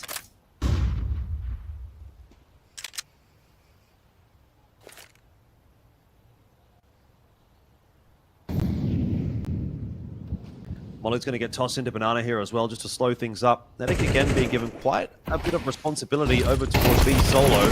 That might be for good reason, because the hit is coming A. In's in trouble. Bailed out by Vexite, and the flash coming through has actually hit both Shady and that player in Boiler, so they both try to back it on up, and FlyQuest will recover the brackets hold. Meanwhile, over on B, Nedic did fall, so it is a 2-on-2. It'll be a post plan as well, with King quite low, In's down at half HP. King is still looking to get aggressive. And In's... Oh, no! Inns. He goes back to juggle the MP9 and spams him straight through the smoke. That is unbelievable. Savage now put into another 1-on-2, Jordan.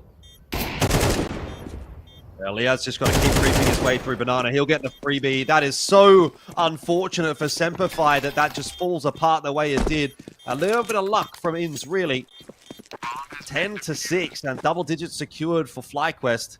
You live by the sword, you die by the sword. And Keen, his aggression there has gotten the better of him. Love that boost in bracket side, though. Up over the top of the flower pot. That was very creative from SemperFi. And like I said, they're on max loss bonus here, so a couple of kills and a bomb plant, as well as taking rifles away from FlyQuest here, is not the worst thing in the world. But they have to complete one of these next couple of gun rounds, otherwise they are going to be heading into map 2 with nothing to show for them. Oh, leg coming out here for Regali. He's seen Alistair peeking those angles multiple times. Wants to try to punish this time around. Once again, Nedic ready to Coffin's flash Vexite out onto the line, who does spot out Keen. It's going to push him a little further back.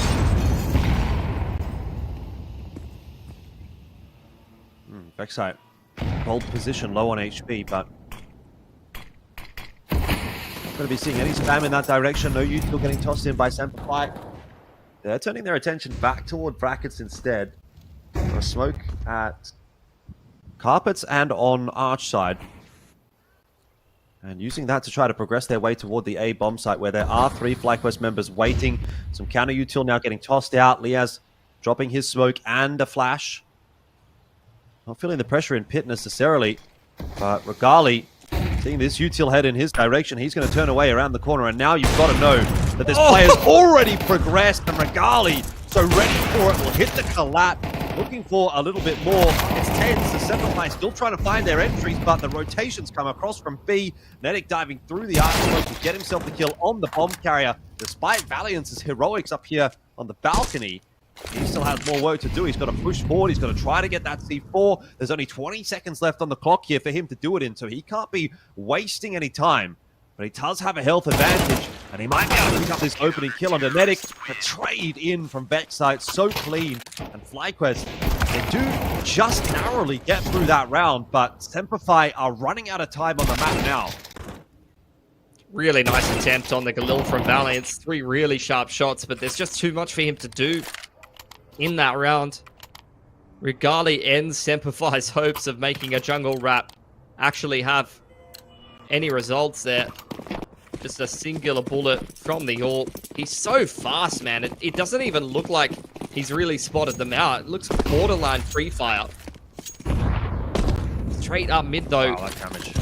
Yeah, HE nade already slowing SemperFi down, but they're still going to kick it up straight through Big. Leah's flashed off the line. These are great flashes coming in from SemperFi, putting FlyQuest under a lot of pressure now, but the molly will keep them back. Yep, a counter util is the key difference maker for FlyQuest. I think it was Liaz that got that one down.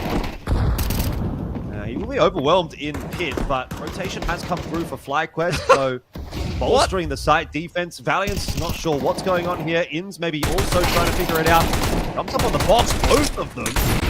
Somehow, Valiant gets himself another kill in onto that side. It's Valiant again stuck in the 1v2. They know exactly his position. Headshot from the Tech 9, double headshot, and Valiance, the pistol master, gets it done again.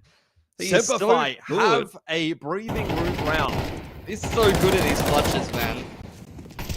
Almost put together that pseudo 104 in round number 17, and here in round number 18, 1-on-2 for him. FlyQuest just running in one at a time into a headshot angle. Just tapping away with the Tech 9. And all of that damage inflicted by Valiance over multiple rounds here. Rears this ugly head. Look at FlyQuest's economy. Been saying they've been chipping away at the CT money for a number of rounds, failing to really connect with anything on the T side, but that's finally where they actually get across the line. Reset FlyQuest money, and here's an opportunity for them to really close the gap here. Make this a much tighter game of Inferno.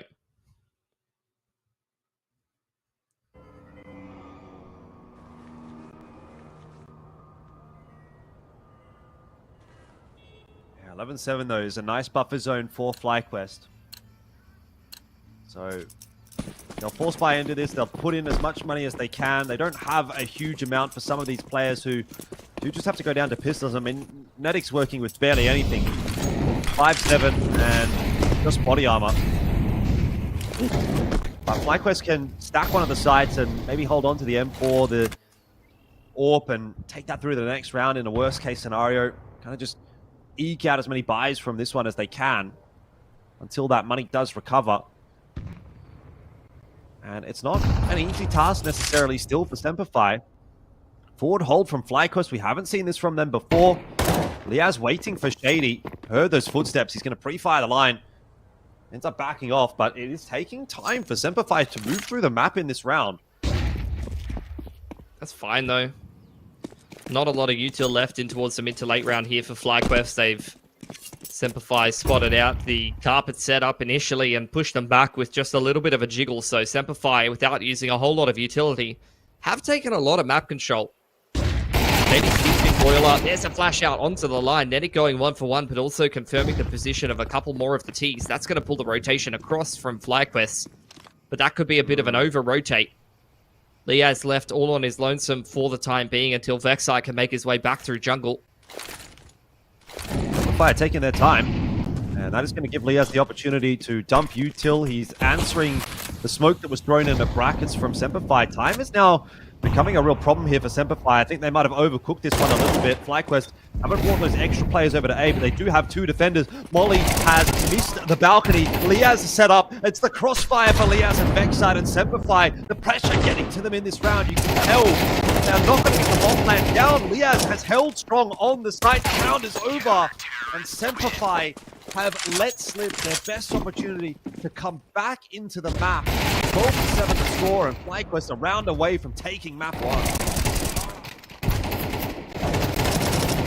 Could not have a clean enough approach, trying to scale up dig there. I mean, that is a difficult angle to make work on the T side, especially when you're getting down into the mid to late round. Like, you need some really good balcony flashes and some good pacing to be able to make that work for you. There's a reason why you can't just dry run up dig like that into the site pit crossfire. Usually not going to go well for you for that exact reason. 3 players committed towards B here for FlyQuest this time around. Looking to contest Banana, as are SemperFi. MP9 going forward, shipping a little bit of damage. Molly will keep SemperFi back for the time being, and a jumping MP9 kill for Nedic over the top of the half wall. That is absolutely illegal. That might be the straw that breaks the camel's back for SemperFi. The previous round and the start to this round. 12-7. And FlyQuest looking locked in now. They've got 3 players over toward B. SemperFi will slow it down dramatically. Gali will be smoked off. But he's got enough util to keep SemperFi out of brackets for now.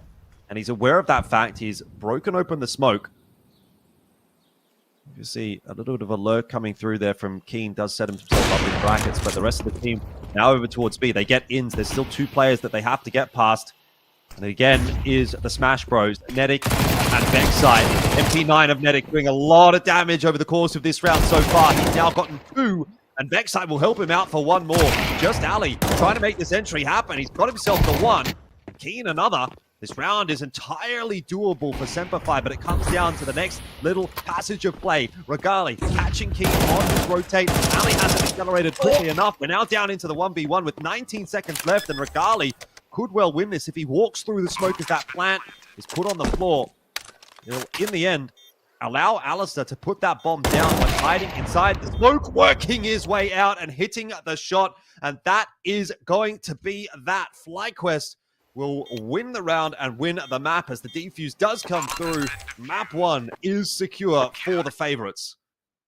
Able to pick up Inferno again and force SemperFi to reply on the next map. So we've got a little bit of a different veto strategy this time around for SemperFi. We'll see if it works out a little better than what they had in store previously. They were going in the upper bracket series for Ancient and Anubis, never even made it to Anubis. This time, they've got to get the dub here on Mirage, and it's been a little bit of time between drinks for FlyQuest on Mirage, I believe. Been a little while since they played this map, so maybe they'll be a little bit rusty. That's what you can hope for, I suppose, for SemperFi. We'll see if they've got a pretty good game plan going into this one. Yeah, that said, on the same token, if you're looking at Mirage being left open, I mean, you have to imagine that FlyQuest are expecting a potential pick to come through there. If they haven't played it, they haven't played it for the last 6 months. You go back 12 months, it was in the pool a little bit for them. I do recall seeing this team kind of like on it every now and then.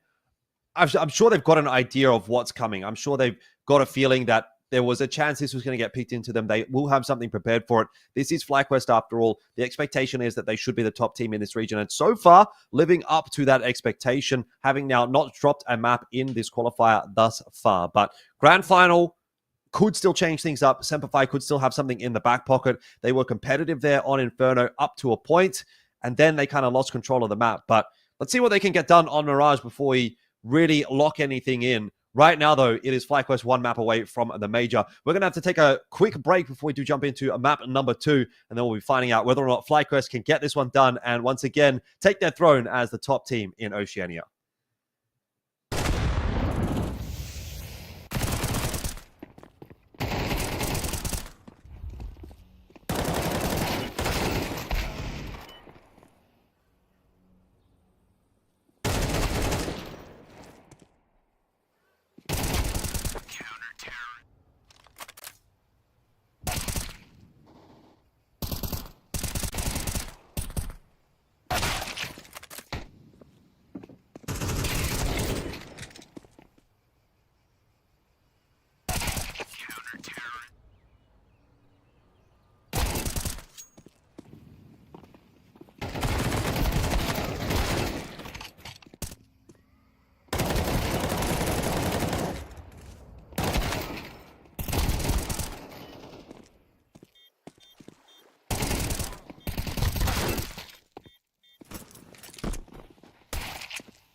the Mirage, and obviously Nedic's got quite a bit of practice there, so maybe they're looking at that map pool thinking, okay, what are we going to do here? Because we're not naturally a trained team either necessarily. We're not having great results on Nuke at the moment. Do we want to try to integrate Mirage into our pool with Nedic coming in and maybe sort of slotting into a hole that might have been there in some world where no one wanted to play Connector or whatever it may have been? I don't know. I can't imagine that's the case necessarily, but all I'm trying to theorize is that they're maybe changing around their map pool a little bit and trying to work things in with Nedic coming into the team as well. And that may be why we're starting to see Mirage being left open a little bit more by FlyQuest. Either way, we'll have to see what things end up going on as we're about to jump into map number 2 here. And the question, I guess, really is, can FlyQuest just secure the clean sweep in the Oceania MRQ? If they do that, again, you know, all questions pretty much be damned. Everything will be silenced. They will have qualified back to, once again, another major, and they will have done it easily. People can still sort of have their way with the Dexter versus Nedic discussion and whether or not they agree or disagree with that and whatnot. But at the end of the day, the main job for FlyQuest is qualify through to this major and then kind of try to build on that, because I don't know that the results at majors necessarily have been amazing for this team, this core, of late. So I don't think there's any real expectations beyond at least make it to the major at this point. And then anything beyond that point onwards is a massive uptick for FlyQuest. So as long as they can at least call for the major here, I don't think anyone can really be too mad about things. All right, SemperFi, it is their map pick here. Let's see what they have cooked. Only the singular smoke and a handful of flashes here. The players already grouping up towards Palace. In's playing from triple here, and Nedic going to be that pivot player from stairs.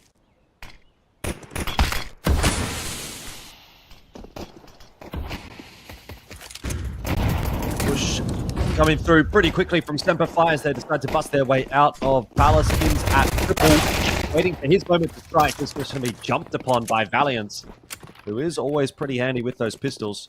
Hotline going to go down. Not a bad start to the map so far for SemperFi. They're going to try and work their way into CT spawn. There's a flash, but both the CTs deep in CT spawn will be able to avoid it. Nedic not quite so lucky as he'll fall. 1-for-1 trade for FlyQuest is not going to be enough, and Liaz also being low does make this look a little bit cleaner for SemperFi so far. FlyQuest know they don't have much time, so they're going to have to push their way in onto that site, and it's looking impossible. The pistol round will go cleanly the way of SemperFi.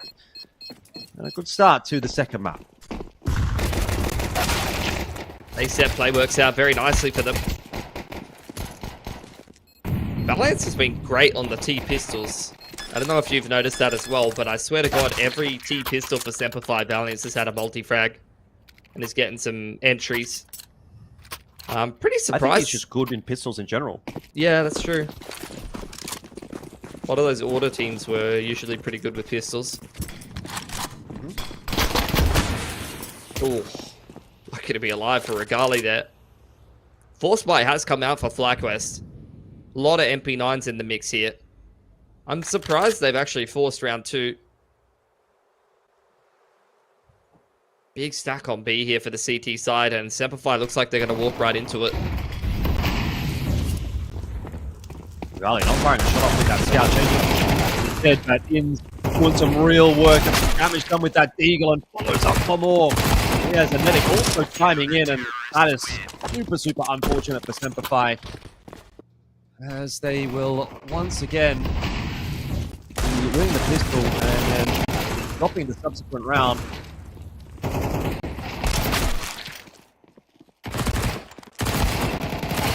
Not where you'd want to be on the T side here. You will see follow-up Force Buy out from SemperFi.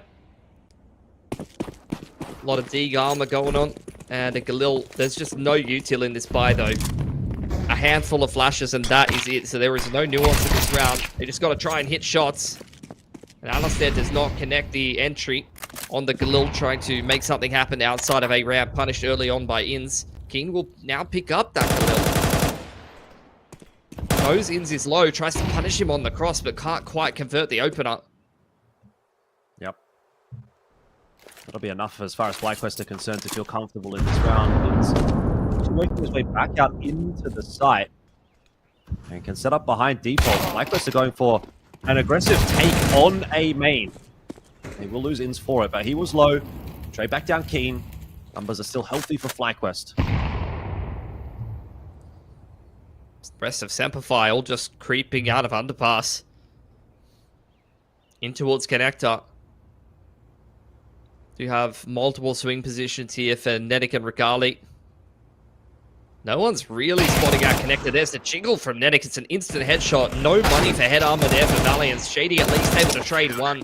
But all it takes is the A anchor and the jungle player to dismantle that connector dry contact. And FlyQuest getting through this anti-force with 3 alive. This is a great start to the CT side of Mirage for them. And I don't know. I think as SemperFi here, I'd started to be getting a little nervous at this point. This is not how you wanted your T side to start. It's only early days here, but you're going to have to work bloody hard for this map. It is early days, but FlyQuest is one of those teams that accelerates really quickly against the rest of the competition. So, yeah, we're only 3 rounds in, but kind of given them that platform that they need to just boost off of, and very quickly find ourselves at, a 5-1, 6-1 scoreline. And at that point, SemperFi are really feeling like they're kind of out of the game. They would have lost map 1. They'd be down dramatically on map 2. FlyQuest, so far, so good. 3 on 4. It's not the end of the world, but Regali has put up an M4 at the top of mid. I don't know that that's necessarily going to be retrievable. Netic watching it, as well as ends. FlyQuest do go up 3 and 1. Yeah, again, 3 guns surviving. No bomb plant for SemperFi, so that's really going to help. Really not going to help them get a lot of util together here on this T side. Having to skip a couple of grenades here and there, whether it be double flash or a molly, which, like, in the early to mid round isn't going to bother you too much, but when we start to get like to the late round after a default, you have to be a little bit more choosy with where you're investing your flashes and your last couple of pieces of utility. Double nade on Con here for SemperFi, trying to catch one of the CTs getting aggressive. Smokes exchanged in connector here from both teams, actually, as SemperFi look to take some space inside of middle.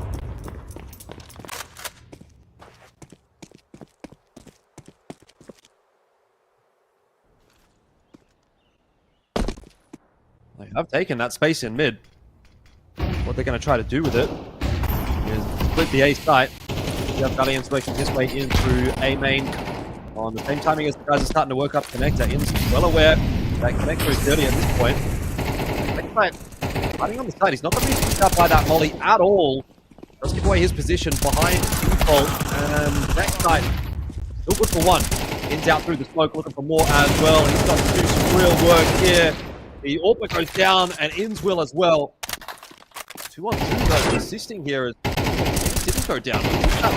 I don't know. It doesn't matter. Inns eventually will go down in Firebox. But Liaz is on the fast flank. They're not going to be prepared for this one at all. He's going to line them both up from main. And just as it starts to look like SemperFi might come back into the game, Liaz is there. And he says, no, thank you very much. Yeah, big flank around from B apartments. You could see that they were anticipating coming in on the rotation through jungle. So many CTs there, man. Like, that was a huge flood from FlyQuest. They already had that player being baited for inside of Firebox right from the get-go. So, honestly, respect that SemperFi pushed that round so close when they're basically running into a stacked site. Now back onto a buy, post-bomb plant, but again, it's strapped for util. I actually like that they're going to pick up the pace here and try to go for an A timing here, because they just do not have the util to run a default properly right now.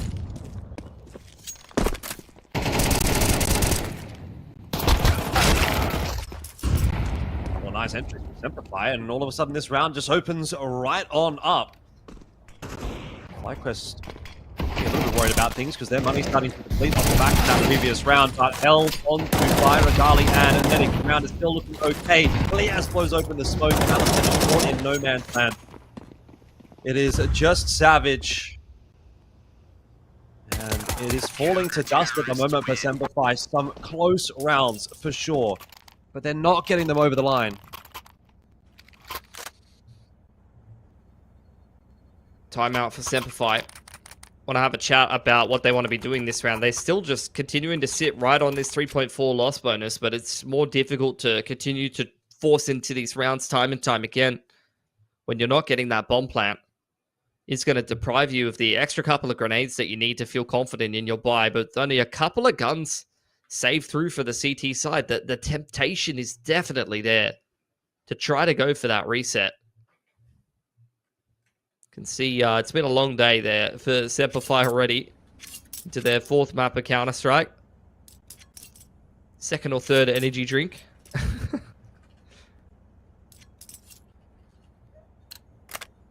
Alright, don't mind this. Hey, it's, you know, you got to do what you got to do.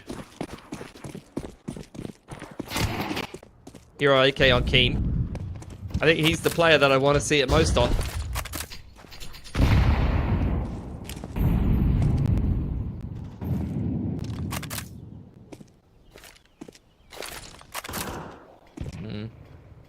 I think this blows out any further, and we're probably in a position where it doesn't feel like SemperFi can come back from it. So you can lose this round, that's all well and good, but they need to get 4 or 5 at least on this T side. I mean, it's the T side of Mirage, for God's sake. You really shouldn't be losing that half, let alone in such a dramatic fashion. Nice nade timing for Ins.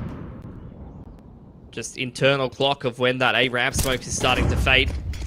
Gonna throw that on in SemperFi, given all of this A site. FlyQuest playing hands off, just maintaining that mid control, allowing the T's to get a lot of space out A here. Savage is probably the player that needs to get the most done. He's deep in connector, in jungle rather, with the Tech 9. Goes 1 for 1, which is decent. But now SemperFi in the post plant with only mostly pistols and Keen barely clinging to life. It's gonna be hard to stop this retake. They got to conjure up a little bit of magic here. They got to rustle something up. SemperFi, where is that dog? They got that dog in them, do they? That's the question. And they get it done here against FlyQuest. Not quite, seems to be the answer. They ain't got that dog in them. Liaz certainly does. He picked up 3 on the retake, and FlyQuest are now up to 6-1, and this is starting to look like a bit of a blowout on map number 2. Grand final. It was built up to be this big thing, this important matchup. SemperFi getting the opportunity to finally topple FlyQuest, but it has not eventuated, at least here on map 2. Map 1 was competitive at least, but this is not. Another beautiful game from Liaz, by the way, 8-1.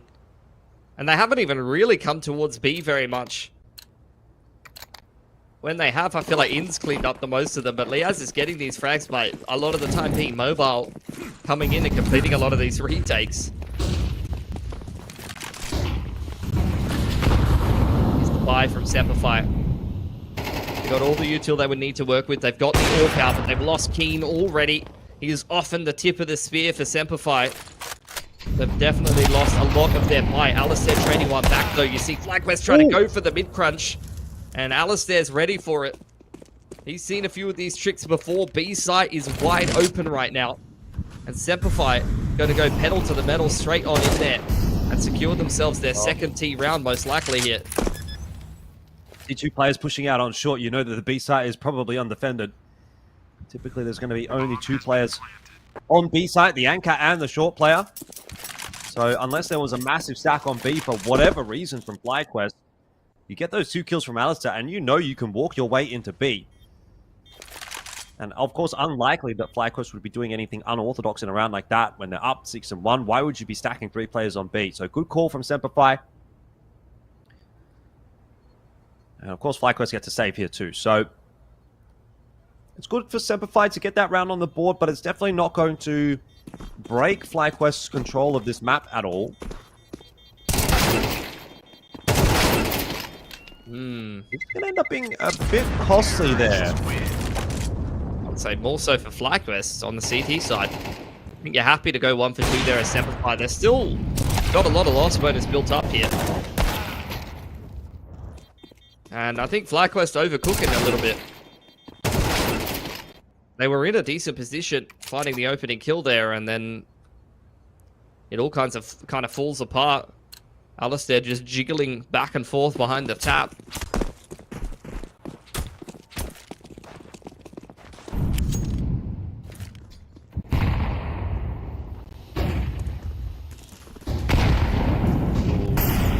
Nate blowing open the smoke.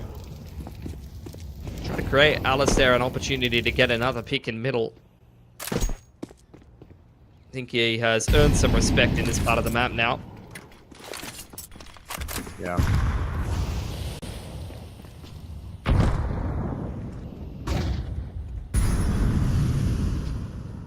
SemperFi be more or less given that mid control. Got their smoke at top con. Now they can start to try and explore their way up there. Nade into the smoke. Isn't going to show Regali too much. SemperFi definitely have their options, but 1 minute left on the clock. They have to go back and retrieve that C4. Looks as though it will inevitably just be another finish toward the A site. Very similar stuff to what we've been seeing from SemperFi. Valiant's on his own coming in from A ramp. The rest of the guys trying to make their way up mid, but now the bomb will be stalled by that kill onto Alistair. Shady drops as well. Medic uncovering the information that there's still a player in connector, but all the kills are across the board just going the way of FlyQuest, and that round falls away into nothingness. And this is what we saw in that upper bracket game, no? Like, it's like SemperFi, they do their early round, and they're about to kick off whatever it is they want to do in the mid to late round. And a lot of teams in Oceania will just, like, wait for you to execute your T game plan.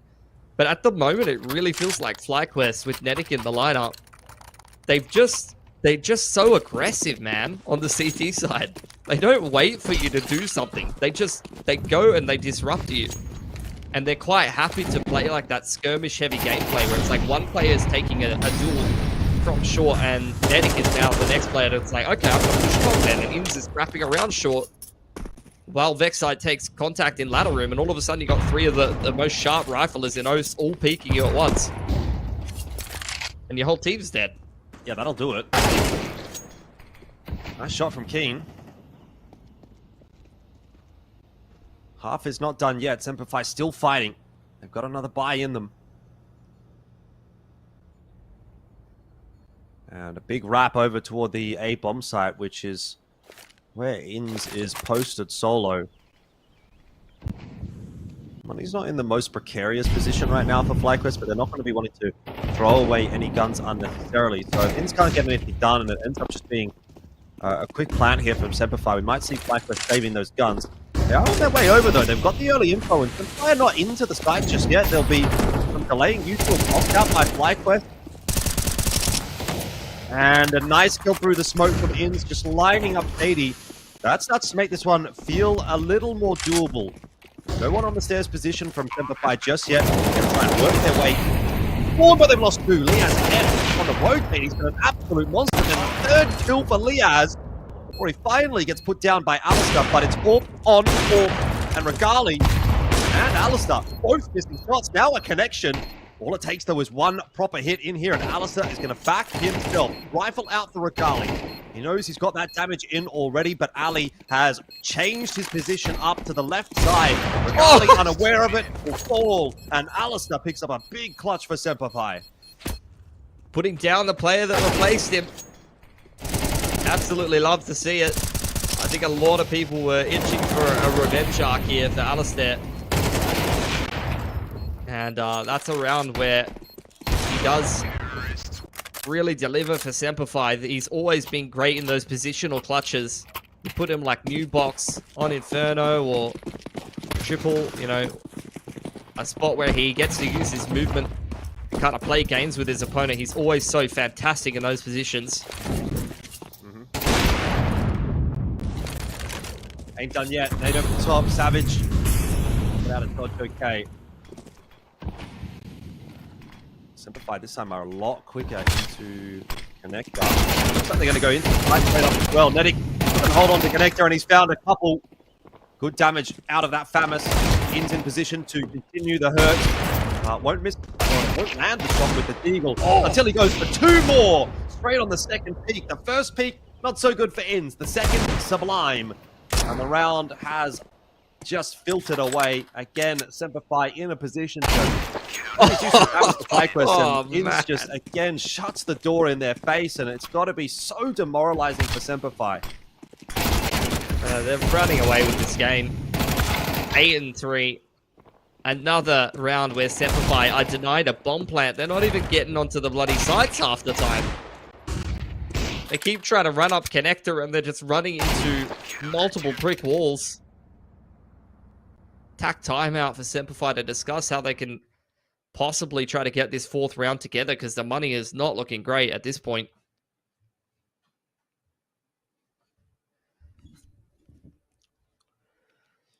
Yeah. It's going to take something absolutely magical here. It's going to have to be a 4th round on the T side and then a CT pistol and a half to remember if SemperFi want any chance at trying to steal away this major qualifier spot for FlyQuest, because FlyQuest are looking bloody sharp, man. Like, the ceiling on this team is ridiculous with the form that Leaz has been in. It's to be expected. This is what FlyQuest does when they come play back in ANZ. 9 definitely on the cards as well. SemperFi's buy is not great. They're dominant second map from FlyQuest, and they are hell-bent on making their way back to yet another major. This team very rarely misses out. When they did, as Greyhound, it was a shocking result, but they haven't made that same mistake since. And now it's the FlyQuest colors, their biggest test yet. Not seeming to be a big problem at all. 9 rounds is about to get put and converted on the FlyQuest side of the scoreboard. It's just Alistair left alive. He may get Vexite for free or may not. Vexite, in the end, spotting him out and makes for a much more difficult task when Vexite knows where you are. That is going to be the second map, looking phenomenal here for FlyQuest.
So here it is. It might be the final half of the Oceania MRQ here for the Austin Major 2025. SemperFi only did 3 rounds on that T side up against FlyQuest on their pick of Mirage. It's not a good feeling at all. They have to go into the CT side and do something pretty damn special. It'll have to start here with the pistol. Otherwise, it is FlyQuest once again that will be taking another major slot out of the Oceania region. Pretty spread approach on the T pistol here for FlyQuest. Just kind of a catch-all initially, waiting for pushes around the map. Shady going to start things off nicely by picking up Nedic. There's the molly in towards window. Keen also striking from Cat. That's 2 opening kills here for SemperFi. Yeah, but Vexite looking dangerous, though, has now been spotted by that little peek up the ladder. You just saw Savage have a quick look-see. Maybe Vexite somewhat neutered as a result with his ability to find any picks out of Palace. He smoked off. Flank around the back here from Keen. Bold choice. That can happen. Now it's a 4-on-3. So FlyQuest coming back into this round slowly. And all it's going to take is Regali with a nice P250 shot. And they will be right back into the swing of things. Shady's definitely been spotted there.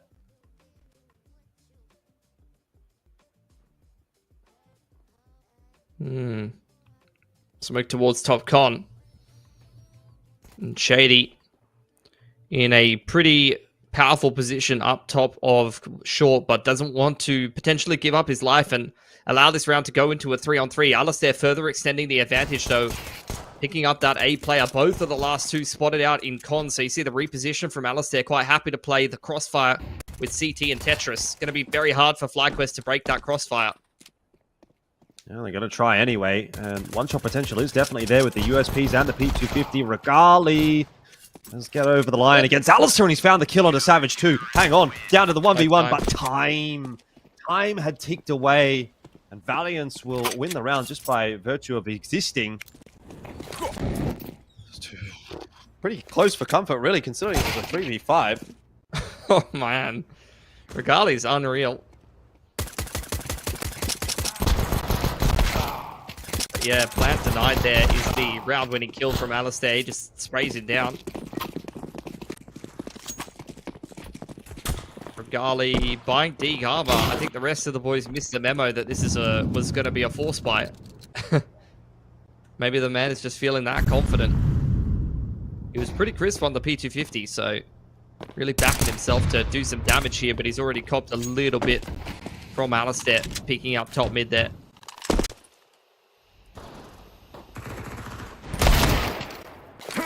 All right, good stuff from Keen. Flashes over to mid as well to allow him to keep on pushing forward. So FlyQuest are going to, again, just have to work a little bit in this second half. Kind of similar story as what we saw number one. Valiance will give up his life, and that is also the B side opened up, but no C4 for Liaz. Best case scenario, he might just do a little bit of extra damage with this MP9 to cash up a little bit. Alistair was spotted out, and there's a freebie for Liaz. He's thrown it out of the map. Gone. Cheeky little boy. Where's the MP9? He's looking for the MP9. I've thrown your gun out. Where's mine? There you go. He found it. It was up on the box or on the boost spot. It's taken him a long time to get that MP9, so they almost lost Savage there as well. It's actually unreal that Diaz gets that much damage done just by hiding in a corner in BX.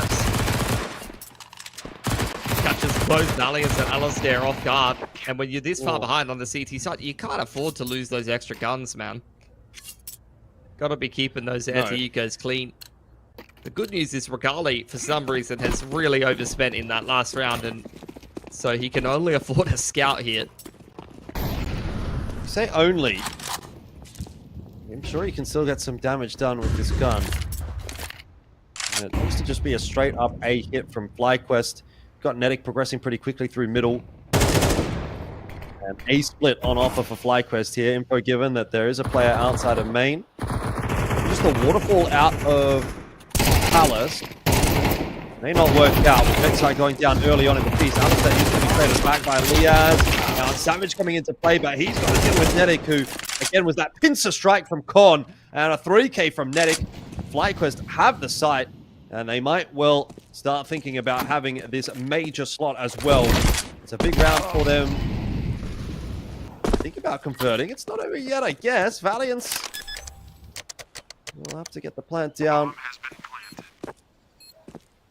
Yeah, for FlyQuest, it's SemperFi relying on what Valiance can do here as a sole individual. Nedic is low.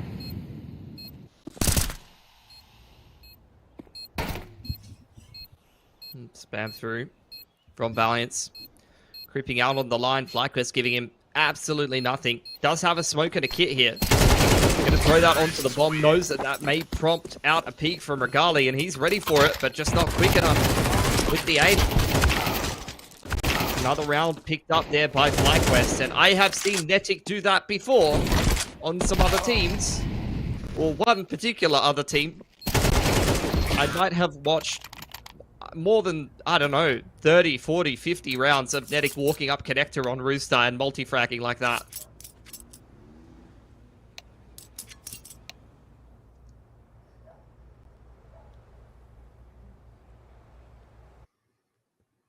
Timeout coming through. Dire straits indeed for SemperFi. They can see their major hopes and dreams falling away.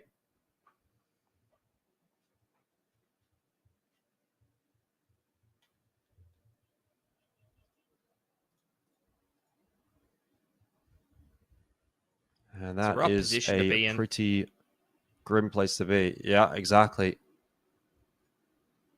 They're a very promising team. I love this SemperFi roster. I like what they're doing. But this is just not... It's just not a game that anyone beats FlyQuest in domestically. For however many years. This core just wins these games. These qualification games every single time. They've got an insane track record getting out of the region domestically.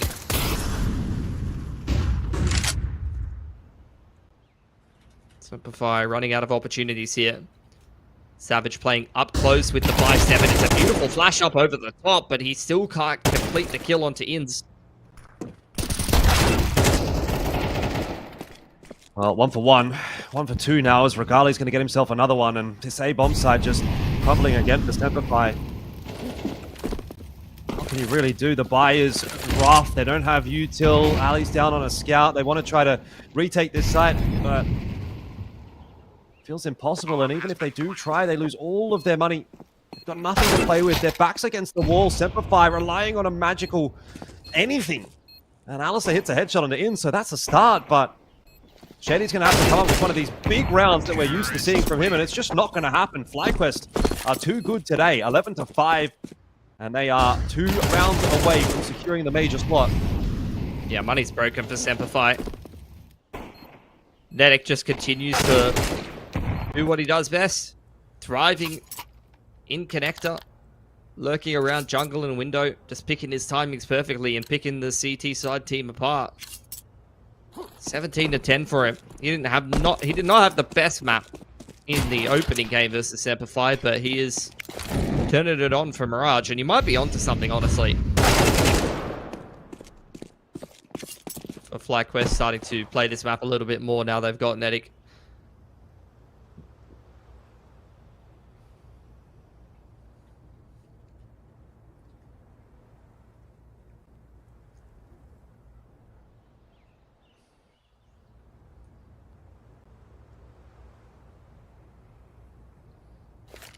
I think this is kind of doomed. And that's a pretty obvious statement at this point with the scoreline 11-5, but it's a sad reality that'll be sinking in for SemperFi now as well. They have worked hard to get to this point, and they have done very well domestically speaking, but they are still not at that level that they're going to be able to topple FlyQuest yet.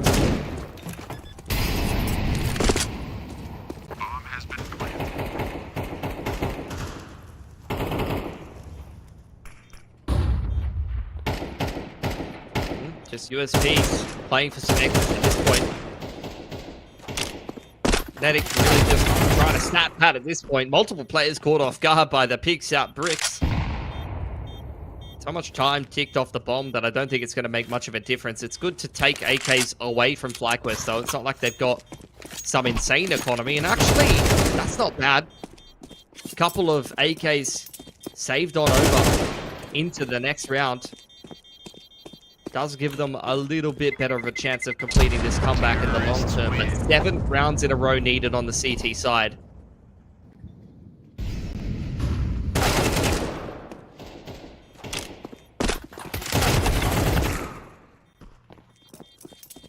It's not going to happen.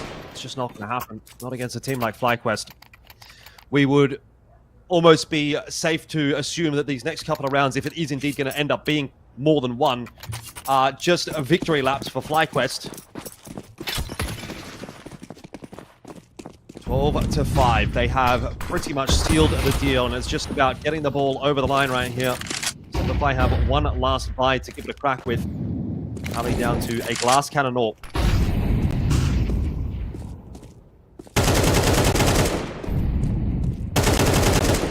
It's pressuring middle.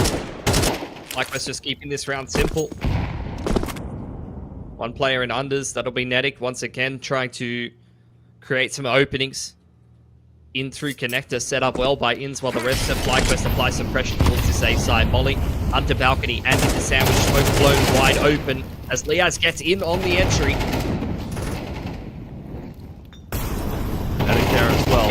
Here we are, FlyQuest locking it in, sealing the deal. The major slot is theirs as the bomb plant does go down on the floor. Netic will grab one more, and he will be making his first major as Ins will finish it off and FlyQuest secure the dub. 2-0, as was their right as the team at the top of ANZ. It is without a doubt FlyQuest who will take the number one slot, maintain it, and unfortunately for SemperFi, they will have to settle for number two. Yeah, it's a bitter pill to swallow, and I know that they had very lofty expectations, but at the end of the day, you know, we've been saying it for this entire qualifier. It is historically, there is absolutely no precedent for beating FlyQuest and this, you know, previously Greyhound core, whatever iteration it would be, in an international qualifier. It almost never happens. When it does, there are some weird circumstances surrounding that. So, look, SemperFi, couple of good rounds here or there against FlyQuest in both of the series that they did play. And at times, they did have me believing, particularly the start of the upper bracket game on Inferno. I was like, okay, we might be onto something here. But look, after we've seen two series, that is two pretty clean wins for FlyQuest. It's undoubted that they are still well and truly the top team in Oceania. But at least SemperFi can take a little bit of pride that they are kind of the best of the rest right now. They've won all of the other competitions that FlyQuest aren't attending. And I'm hoping that they do stick together and we're going to see, them have a crack a little bit more overseas, because there are more opportunities these days in Oceania than just, one team qualifying to these overseas events. But at least as far as the major is concerned, we do have the same representative still. And I'm excited to see what they can do with another new young player added into their roster. Yeah, look, I mean, a lot to talk about with regard to that. I'm sure we'll break it down a little bit more on the podcast, but just quick strokes. I mean, I think being number two in ANZ, like you said earlier, is probably not the worst place to be for SemperFi, especially if there's an extra major slot that's won at this major. Obviously, we're expecting Mongols to do pretty well, although they've been a little bit up and down. Who knows what Envision can do? They're always a little bit of an X-Factor kind of team. Tyloo or Rare Atom coming through from China. Again, a bit of an X-Factor potentially. And then now we know FlyQuest is going to be taking that Oceania slot, and they're looking as committed as ever. Obviously, the results for the core of this roster at Majors hasn't been fantastic of late, but Netic, the new addition, and congratulations to him for making his first major as well, following that same sort of trajectory as Vexite did when he got first picked up into Greyhound very quickly just before an RMR.